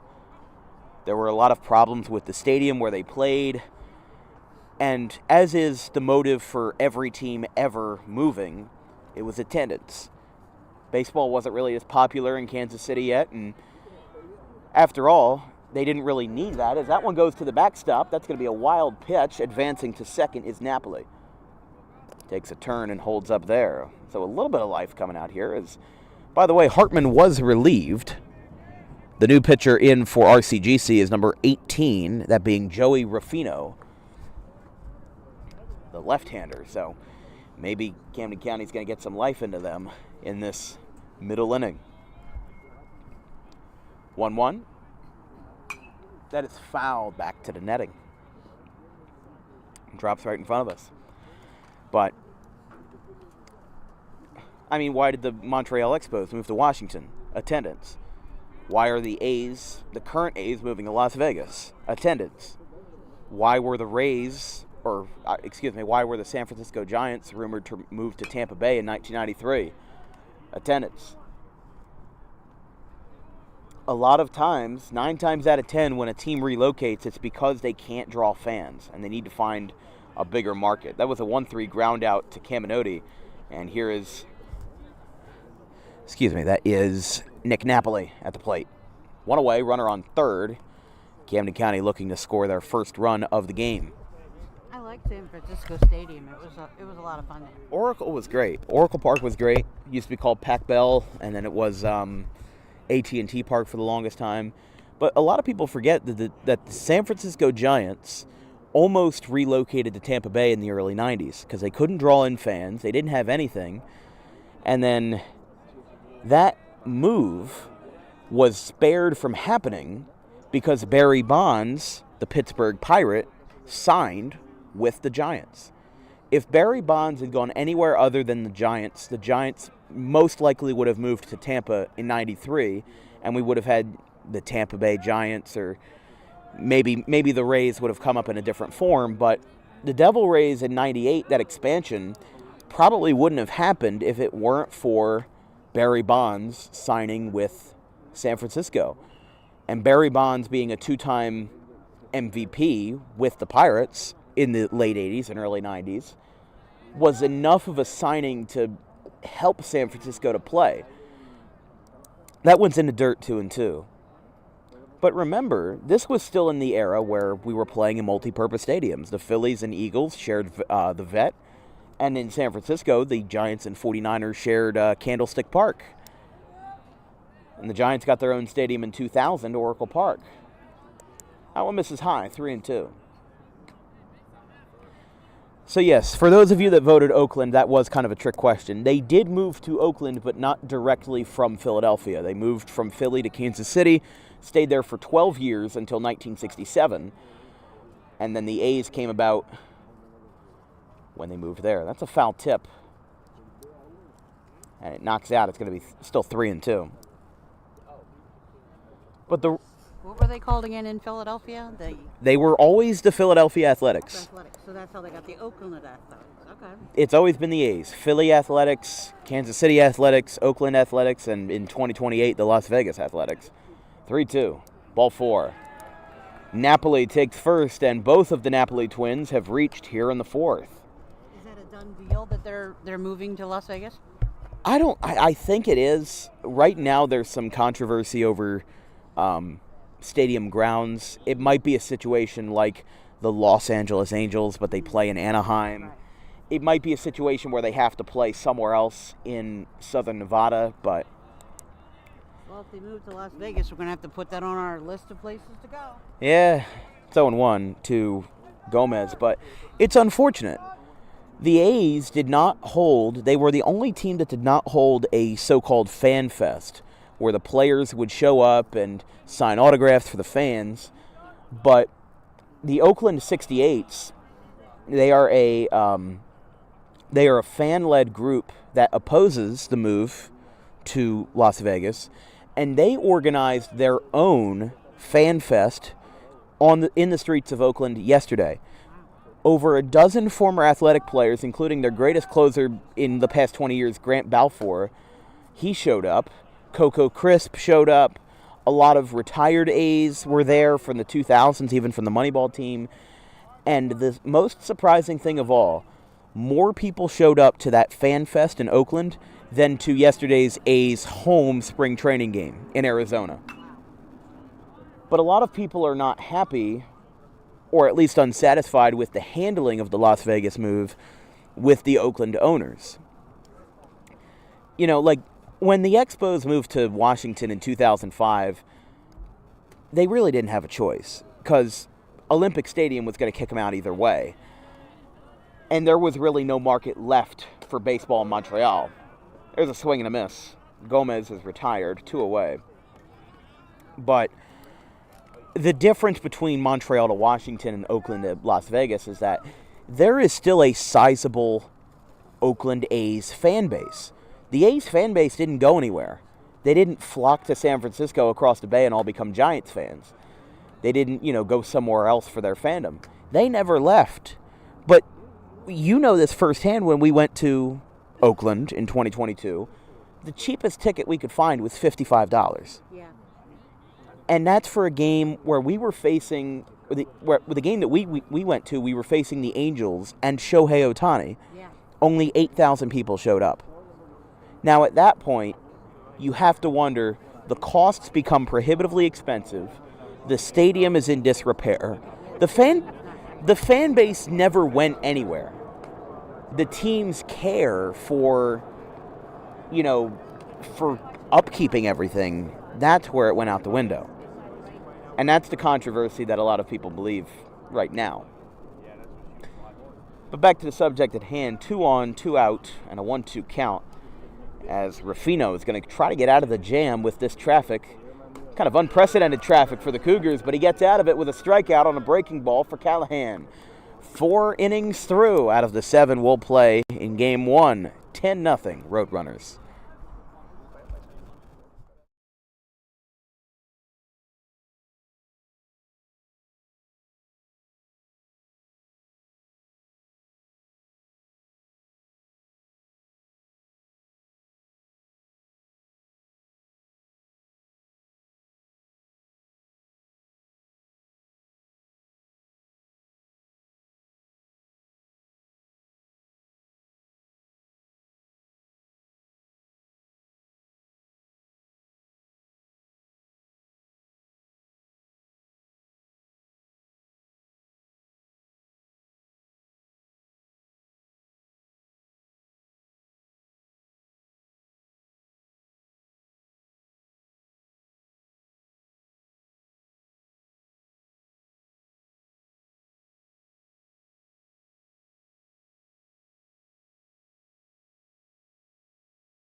Top of the fifth inning, the picturesque Ben Franklin Bridge. In one of the most beautiful backdrops in baseball.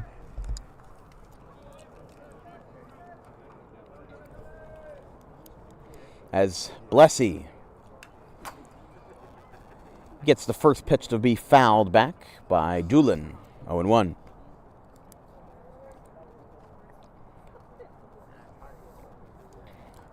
Five men came up to the plate for Camden County in that last frame, the most that they've had come up all day.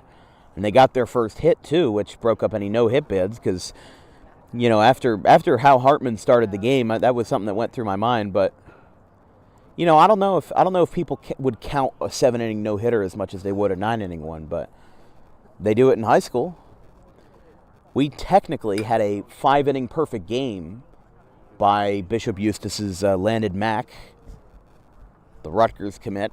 Threw it against Cinnaminson in the consolation game of the Ralph Shaw Classic. In a 10-0 game, but that was 5 innings. That's like throwing half of a no-hitter. But technically, because it's high school and the game's official, you still count it. And the funny thing is that NJ.com listed it as a no-hitter. But I looked at my scorecard once they posted that, and I said not 21 up, but 18 up, 18 down. Actually, it was only 5 innings, so it would be 15 up, 15 down, but still. Swing and a miss, and a strikeout for Doolin. Second strikeout for Blessy. And there's one away now for Polanco. With R.J. Mostero on deck, who was intentionally walked his last time. It's a swing and a miss. Polanco walked in his third appearance. This is his fourth AB of the day. Flew out to center in the second and doubled. Came around to score in the first. 0-1. Blessy's back in a rhythm. Just seems like there's a little delay on these Cougar pitchers. They start off rough. And then once they figure out the guys, once they get 4 or 5 batters deep, they have the rhythm. They just have to execute it. Downstairs, 1-2. This broadcast is brought to you by Garden State Pet Center. Visit today to keep your pet happy and healthy with all the organic products you need, including toys, food, cages, accessories, and more. Visit today at 226 South White Horse Pike in Audubon, or visit online anytime at exoticpetsnj.com. And yes, we do say exotic. They sell birds, small animals, reptiles, fish, guinea pigs, everything. They also have everyday pet food. Right. Like for cats and dogs. Yes, cat and dog food, but also it's mostly organic cat and dog food. Much better than the stuff we used to feed my cat. Yeah. Stuff that looks like it came out of a hazardous waste scene, you know? Yeah, 3-2. Popped up way back. Look out. Foul.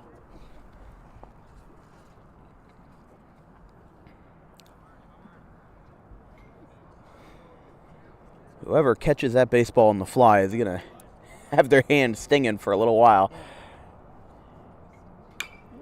Popped up. Way up.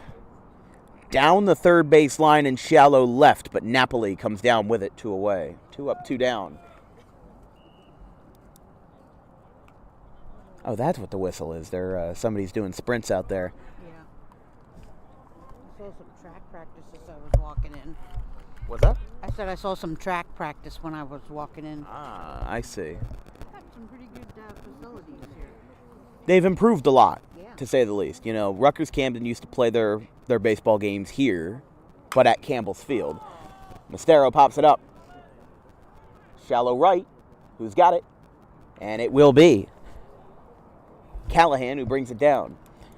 RCGC goes down in order for the first time today. Blessy is settled in, but unfortunately, don't know how much it'll do. The score is 10-0. We'll be right back.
Bottom of the 5th inning as RCGC goes down in order in a 10-0 game.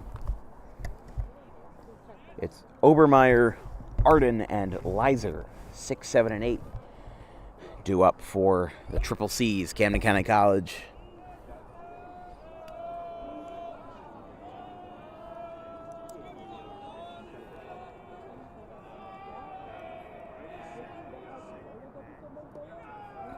Downstairs, 1-0.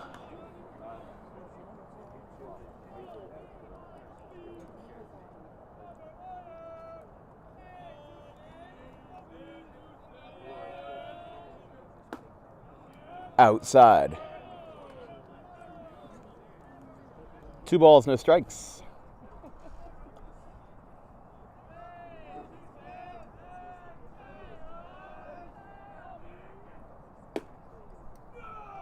Outside.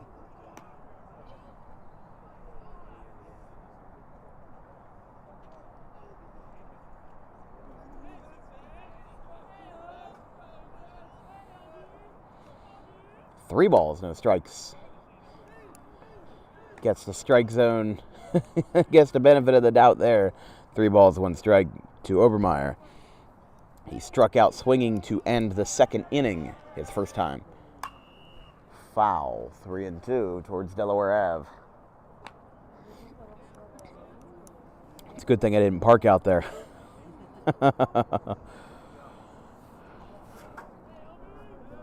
Full count. Ruffino back in the groove. He'll try to cap it off here with a swing and a miss. No. Actually, yeah, I thought he got something out of it, but that is a strikeout. 3 in a row, in fact, for Ruffino, and there's 1 away. Here's Arden. Ethan Arder walked his first time. Outside, 1-0.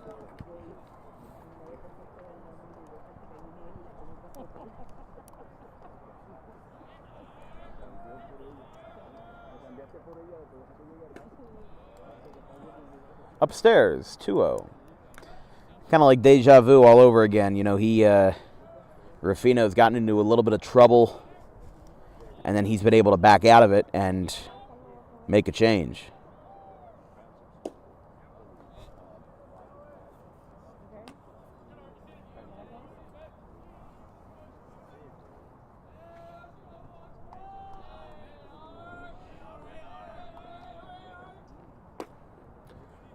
Strike. 2 balls, 2 strikes.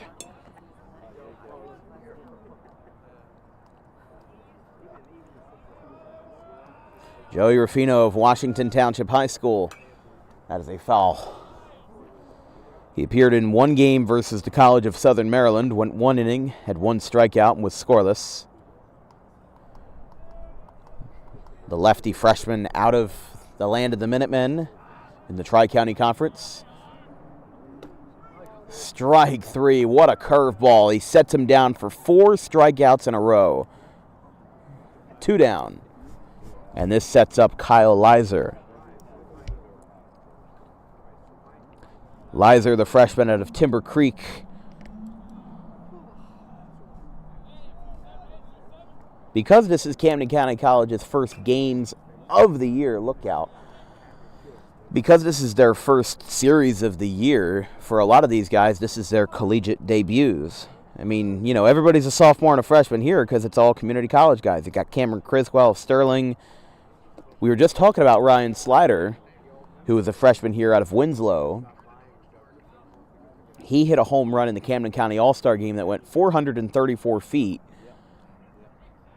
in an 18-8 game that the West won. And remember, that was a 7-inning game, so it was a high-scoring affair. But everybody here is out of South Jersey. Game 2 starter for Camden County will be Jonah Jackson out of Pennsauken. Got inside on that one with a fly ball to right center, and it's picked up in right to retire the side. A catch made out there by R.J. Mastero. Takes care of CCC in order. Well, don't you see, after 5, it's 10-0 RCSJ.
Well, you don't see this too often in college baseball, but we have Kyle Leiser moving from the DH spot to the mound, and he will now pitch the 6th inning. I saw John Scanzano come out and make a lineup card change, but that's what we've got. Hot shot by D'Alessandro, and it's foul to start the 6th. So this will be Leiser's hitting debut and pitching debut for college.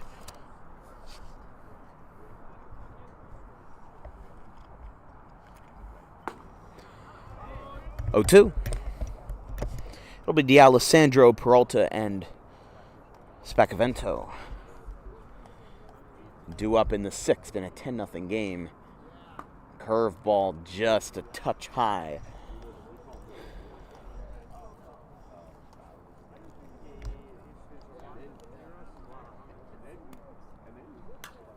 Fouled back. Still 1-2.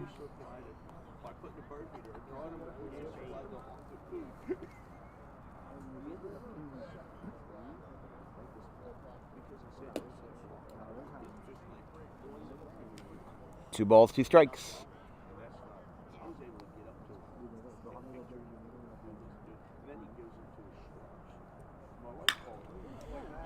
Rocket out towards left center field. That's going to drop.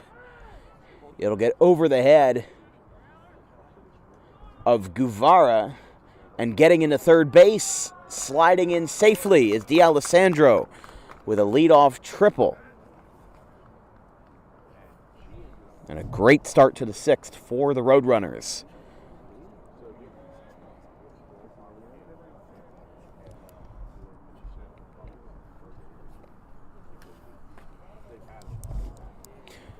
So here's Peralta. He has reached base all 3 times.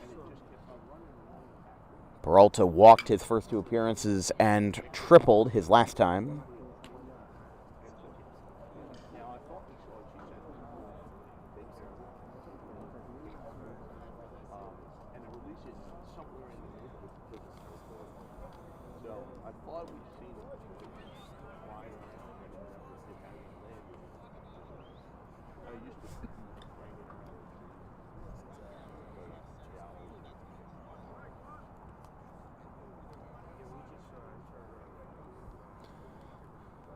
Still 1 ball, 1 strike.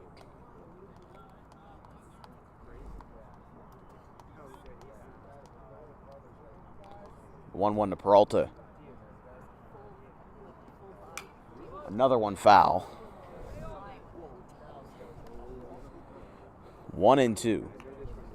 With Spacavento on deck and Wyatt Hoffman to follow after a triple, the 3rd of the game.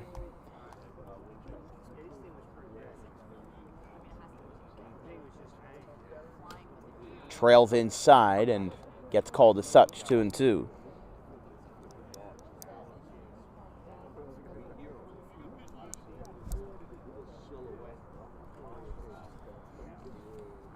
Two. Line shot, right center field. That's a base hit for Peralta. Coming home to score is D'Alessandro. Peralta's making it to second base. He's got an RBI double. And that makes it an 11 mark for RCGC. As Peralta drives home D'Alessandro with his 2nd extra base hit of the game. And now for the 4th inning out of 6 today, RCGC puts a runner on the board. They put up 4 in the 1st, 1 in the 3rd, 5 in the 4th, and 1 in the 6th.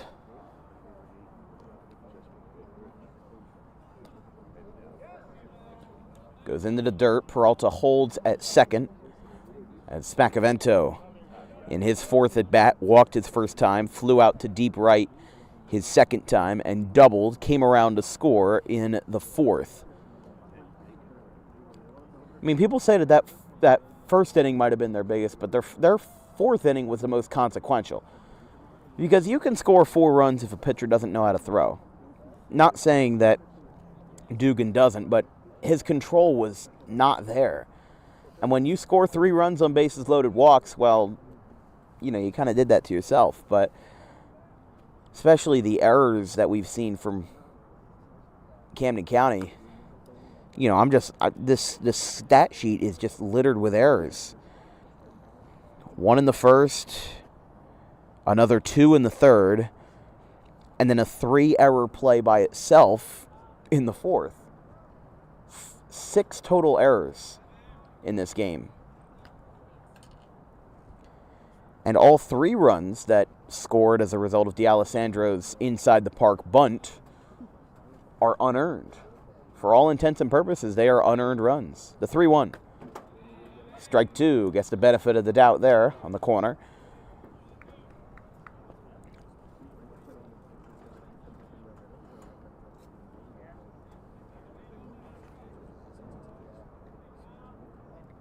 The full count pitch. That is outside. That puts runners on first and second after the walk by Spacavento as he works to count full to bring up Wyatt Hoffman.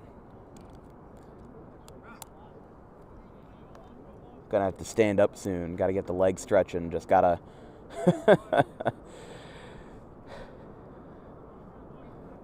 Can't be lackadaisical out here when you're covering college baseball. That one trails inside, 1-0. Like we said, we're back on the grind with basketball this week, tomorrow and Tuesday. St. Joe's, Hamilton, and Gloucester Catholic in the second round of the South Jersey Non-Public B Tournament, 5:30 p.m. And then Tuesday will be Paulsboro and Pittman in the quarterfinal round of South Jersey Group 1. That will be, not sure what the time is. It'll either be 5:30 or 7. But that's what we've got this week. And then Friday, Penn State Abington and Rutgers Camden, 3:30 p.m. right here.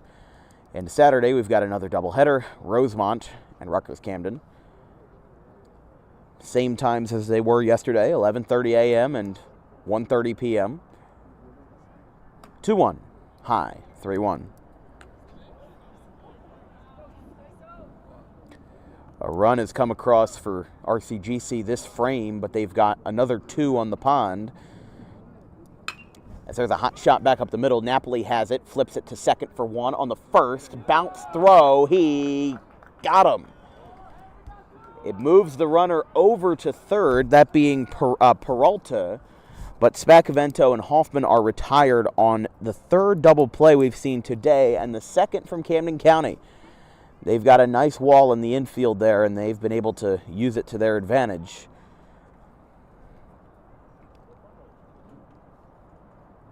Swing and a miss. 0-1. So that'll be a 6-4-3.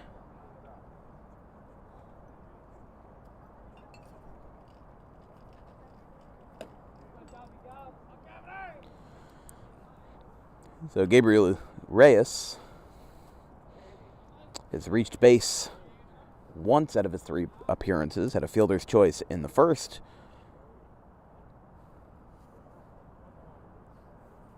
And struck out in the third. Like we said, Leiser's got a lot more of a rhythm. Took a little bit of a traffic jam to get it, but that double play kind of puts a chip on your shoulder and gives you a little bit more confidence. You see all these runners behind you on bases, and it startles you a little bit. It kind of, wakes you up. And when you get your defense behind you like that, and when they run up a good play and they make it happen, it's not like you're being let off the hook, but it lets you breathe a little. Because games like this are games where, it's more focused on individual progress. Yes, you want your team to win, but, you take a look at the silver linings and the positives of Leiser's outing. You take a look at what we saw from Jack Dugan and what we saw from earlier Blessy as well. 3-2 with 2 outs. That's going to be low for ball 4. So we go back to the top of the order with Degnan. Gavin Degnan for his 5th. No, excuse me. Sorry. That would be his 4th at-bat of the day.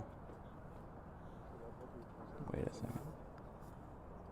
No, I'm sorry. It is his 5th at-bat of the day. He batted twice in the first. An E6 got him on board to start the game, followed by a strikeout to end the first inning. in a frame that had 4 runs come across and 10 batters. And E5 got him on base in the 3rd. As Reyes took second there, so that'll be runners on 2nd and 3rd there.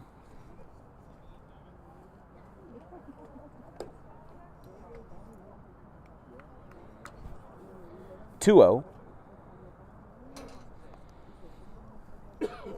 Doolin on deck if the inning were to continue. 6th batter of the frame for RCGC. 2 on, both in scoring position. And 2 outs.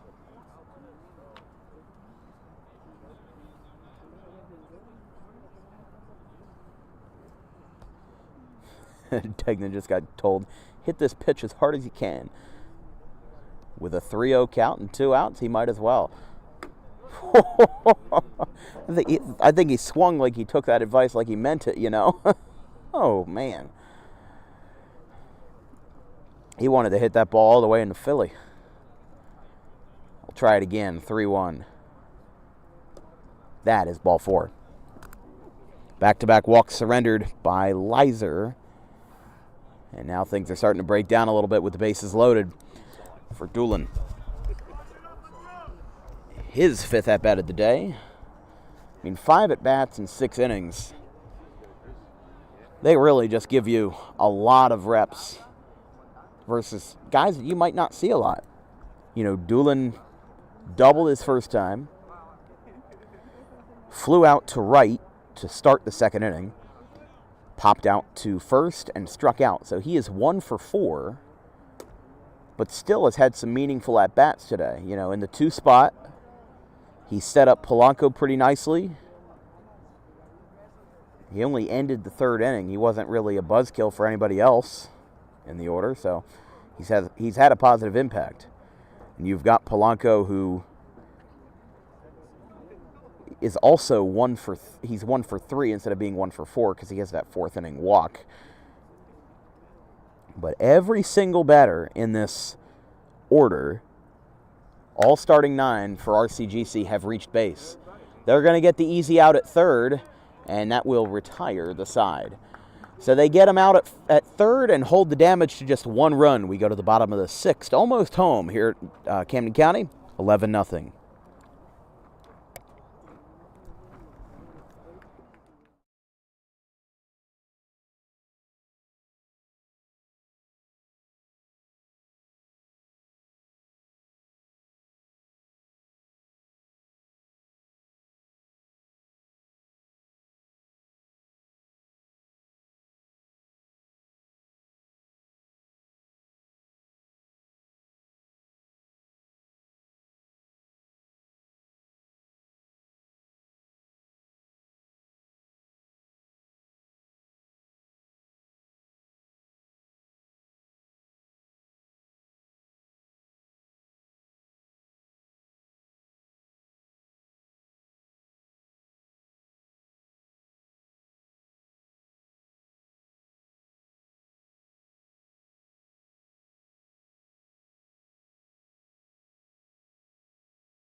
Joey Ruffino back out for another frame here in the bottom of the 6th inning.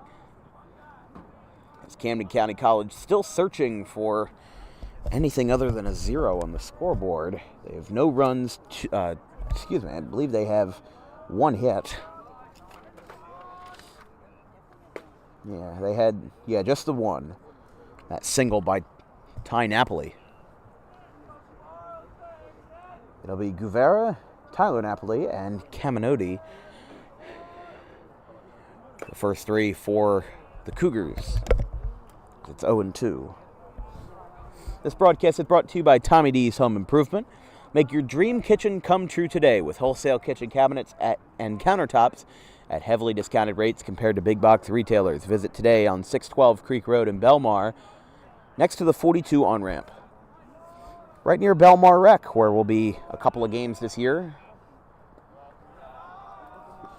They have great showrooms. You can actually see the product, and it helps you envision your project. Exactly. Like we said, we'll be at Belmar Rec on April 13th. That's Paul Sixth and Gloucester Catholic, 6:30 p.m. Under the lights, under the revamped Belmar Rec field. 2-2. Foul to the right side.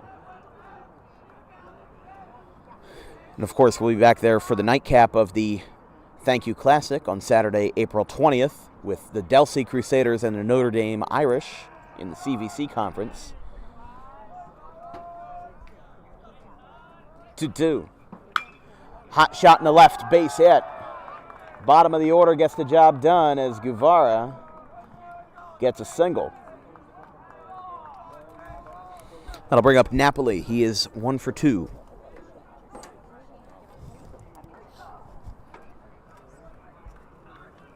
If you're just tuning in, RCGC has been in the driver's seat all day. They have put up 11 runs in 6 innings, including 4 in the first, 5 in the fourth. And we've still got one more game to play after this one. I mean, we started at just 12:55. We have surpassed the 2-hour mark for this game. And if you assume a 30-minute break between games, we might not be out of here until around the sunset, around 5:30 tonight, depending on how long Game 2 goes. I mean, in our experience, Game 1 was a lot slower than Game 2 yesterday, so although this has had a lot more offense than either game yesterday. Swing and a miss. A quick strikeout for Napoli. And that is actually going to be the 5th for Ruffino, as we've now got a lefty-lefty matchup with Caminoti. Tapper, that is going to roll foul.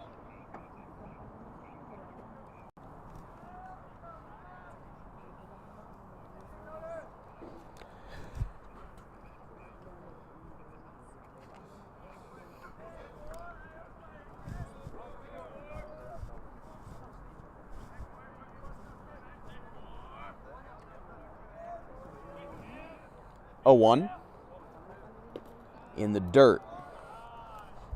Guevara will hold it first.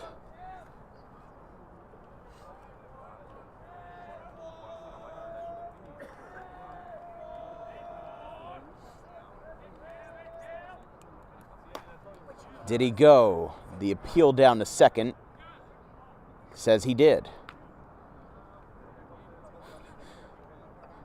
I don't think the umpire at second knew he was appealing. It was just a very delayed reaction. 1-2 from Ruffino. Fastball outside corner, strike 3. Back-to-back strikeouts for number 18. And that will bring up Nick Napoli.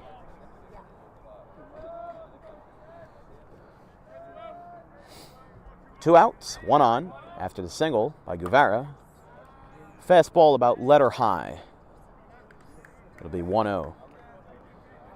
No action in either bullpen, so both teams are pretty, I wouldn't say content with the status quo, but RCGC is wanting to get a lot more of a stretched out opportunity than what they had from Hartman. You know, again, this is very early in the season, and RCGC is going to most certainly be playing for another JUCO national title again, so it's not completely out of the ordinary to say, hey, you know, let's get some of our guys that might not have as much experience and bring them in. And I think that will especially be the case in Game 2. You know, you saw guys that, like Daniel Robeson, he didn't have a lot of reps for Rutgers Camden last year, but yet he threw 4 innings yesterday afternoon. But it's hard to believe that we're only 2 days into the baseball season and we already have 4 games under our belt. I mean, this is Game 3, but just something to think about.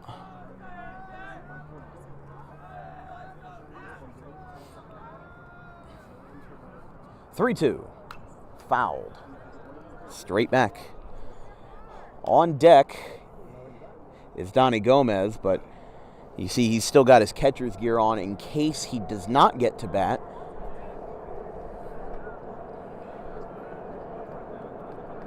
"3-2. That's a fly ball to left. That's foul. You see that a lot along the amongst the older kids. You know, I remember when I was playing Little League, the most annoying thing would be when the catcher was on deck and then had to go back to the dugout, put on his gear, and then come out. That's a lot more efficient. That's ball 4. So you can see he'll take off the gear. It's kind of like a suit. It's easier to take off a suit than it is to put on a suit.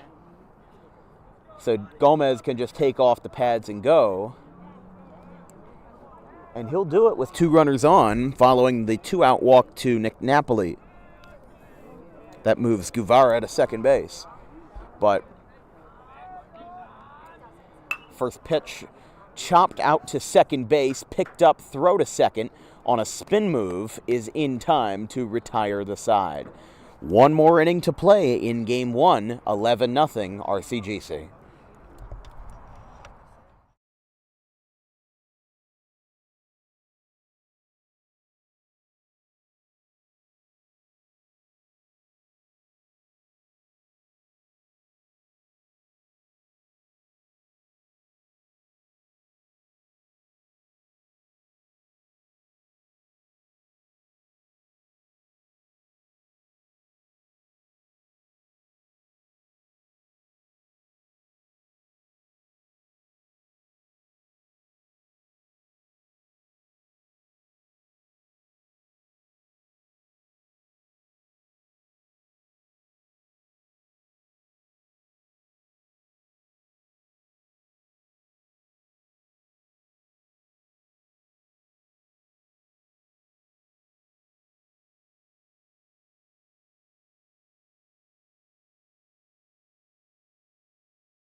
Top of the 7th inning, one more to play in Game 1.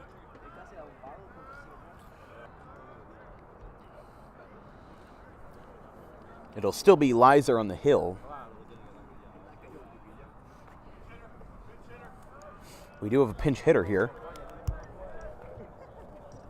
It is a lefty.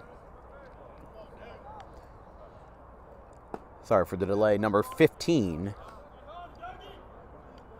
Doug King of Paulsboro. First time I've seen him play in college. He was an excellent pitcher and infielder for Paulsboro. They had kind of a miracle season last year because they had a lot of post-grad kids, and which is weird to say for high school, but a lot of COVID teams had fifth-year students just because they were eligible. I think the biggest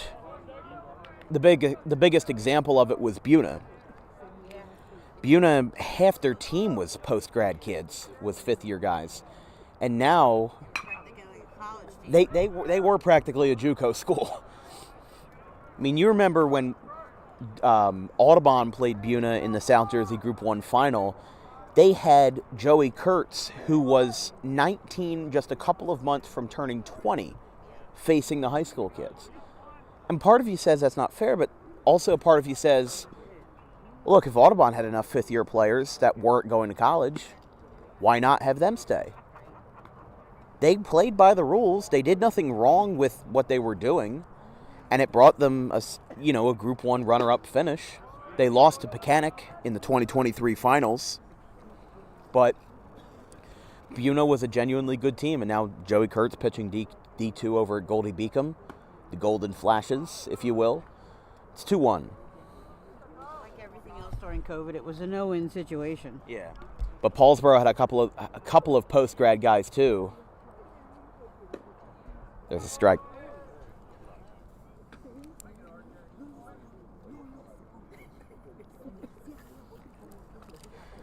But RJ Mestero coming in after Doug King pinch hit for Polanco, and that one's foul.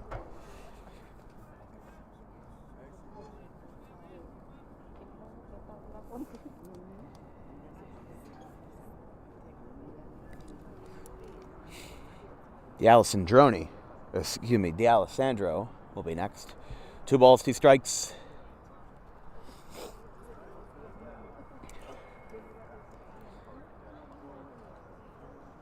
I don't know what the delay is.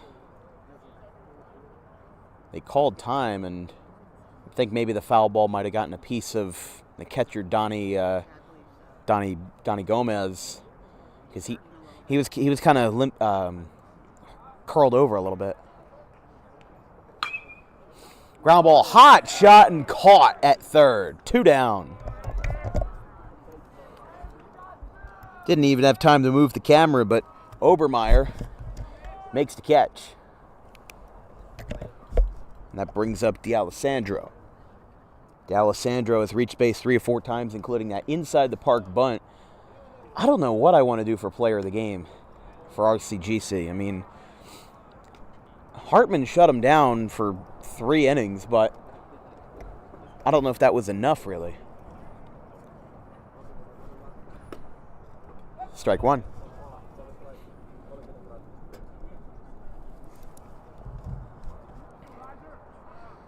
I mean, maybe you give it to Peralta for the 2 walks and 2 extra base hits, but just depends on how many runs they scored. I mean, I think when they had that inside the park bunt, that just shut them down. yeah. That was like the game-ending play, I believe. Well, the problem is, though, is that none of those runs that he brought in are RBIs.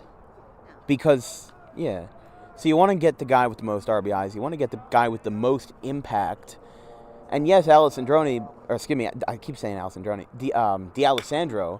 brought in 3 runs, but they weren't earned.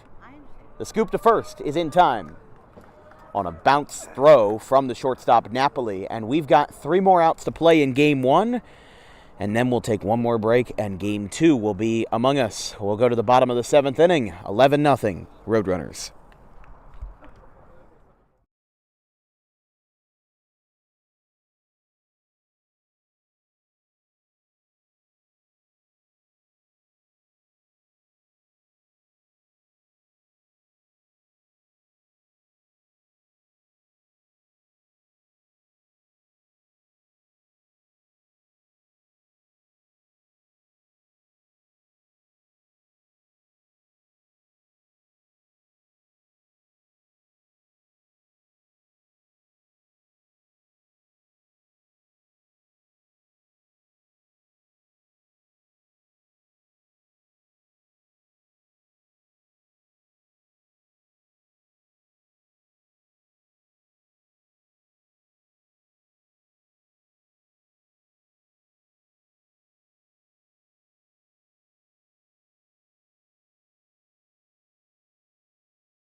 the famous Statue of Freedom with Camden at the bottom of the text there. One of the many famous marks for the Ben Franklin Bridge here in Camden. Nice fastball there from the new right-hander for the RCSJ Roadrunners. That is Anthony Magliozzi of Union. Freshman righty, has not appeared yet this season. He fires a fastball low, 2-0. For the Cougars, it is... Well, actually, we do have a new hitter in, number 17, Yesmael Jimenez Jr. of Pennsauken. Pennsauken had a good year last year. Like we said, Jonah Jackson, a fellow Pennsauken player, is pitching in Game 2. He is starting Game 2. And that's going to be fun to see him pitch. I didn't get to see Pennsauken last year, but I wanted to see them at least once because they've got one of the best media crews in all of South Jersey. They don't live stream the games, but they've got the media day. They've got the player photos. They've done a great job with presenting themselves on the social networks. They've done a great job of promoting their team. That is a driller. Got him right in the ribs as Yesmael goes to first. Pinch hitting for Obermeyer.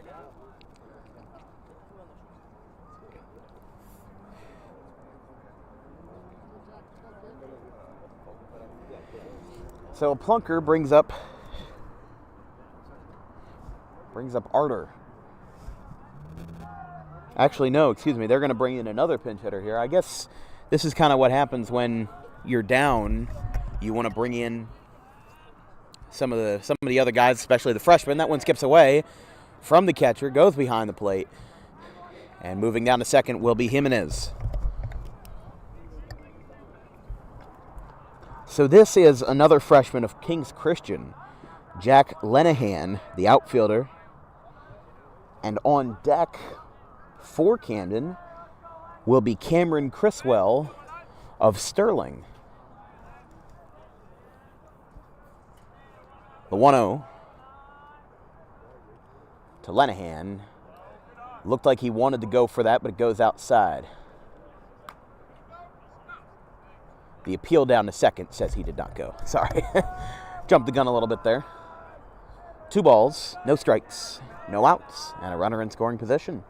Camden County looking to get their first run of the game and trying to avoid a shutout. Takes a strike, 2-1. Don't forget, folks, there will be a separate link for Game 2. Just stay on the same YouTube channel once this live stream ends. You'll see Game 2. We'll start it before first pitch. It'll just be a separate link than it was for Game 1. 2-1. Swing and a miss at a fastball letter high. 2-2.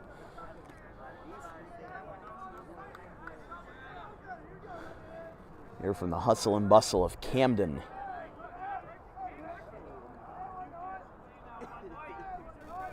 With a highly choked up bat from Lenahan. In the dirt, count is full, 3-2. Sun coming down a little bit more. In about an hour, I guess it would fall behind the 2nd Avenue building. I'm not sure what that's called, but it's a good 20 or so stories high. Big office building, that's what I call it. 3-2. Fires. Ball 4. So we're not done yet. We are not done yet. As a hit by pitch and a walk put Camden County in business for Cameron Criswell. Criswell, the freshman out of Sterling High, a team that in 2022 only won 3 games, and proceeded to win 8 of them in 2023, with Tad Kozanowski, the head coach, who was also the director of the team's media program and TV program. They do an excellent job over there at Sterling Channel 19, even when it's not just public access.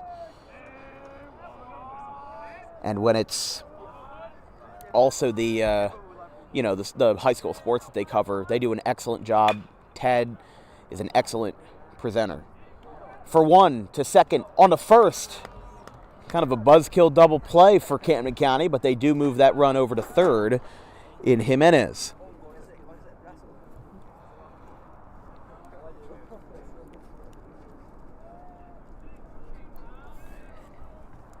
So now it will be Kyle Iser again.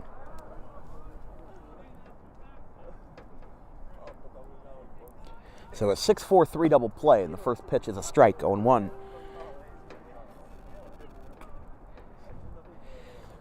And remember, any post-game interviews for this game will be after Game 2 has come to a close. The 0-1 pitch just touches the outside corner, 0-2. It's the last call. 2 balls, or rather no balls, 2 strikes, 2 outs. Camden trying to get their first run of the game, but it may be too little too late. The pitch to Lizer. Skips downstairs, 1-2.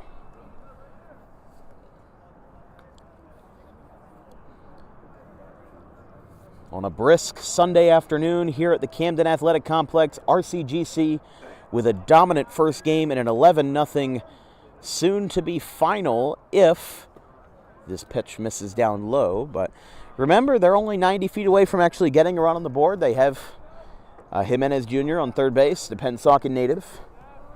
If the inning were to continue, they do have number 25, Tyler Gavura, the 9-hitter, on deck.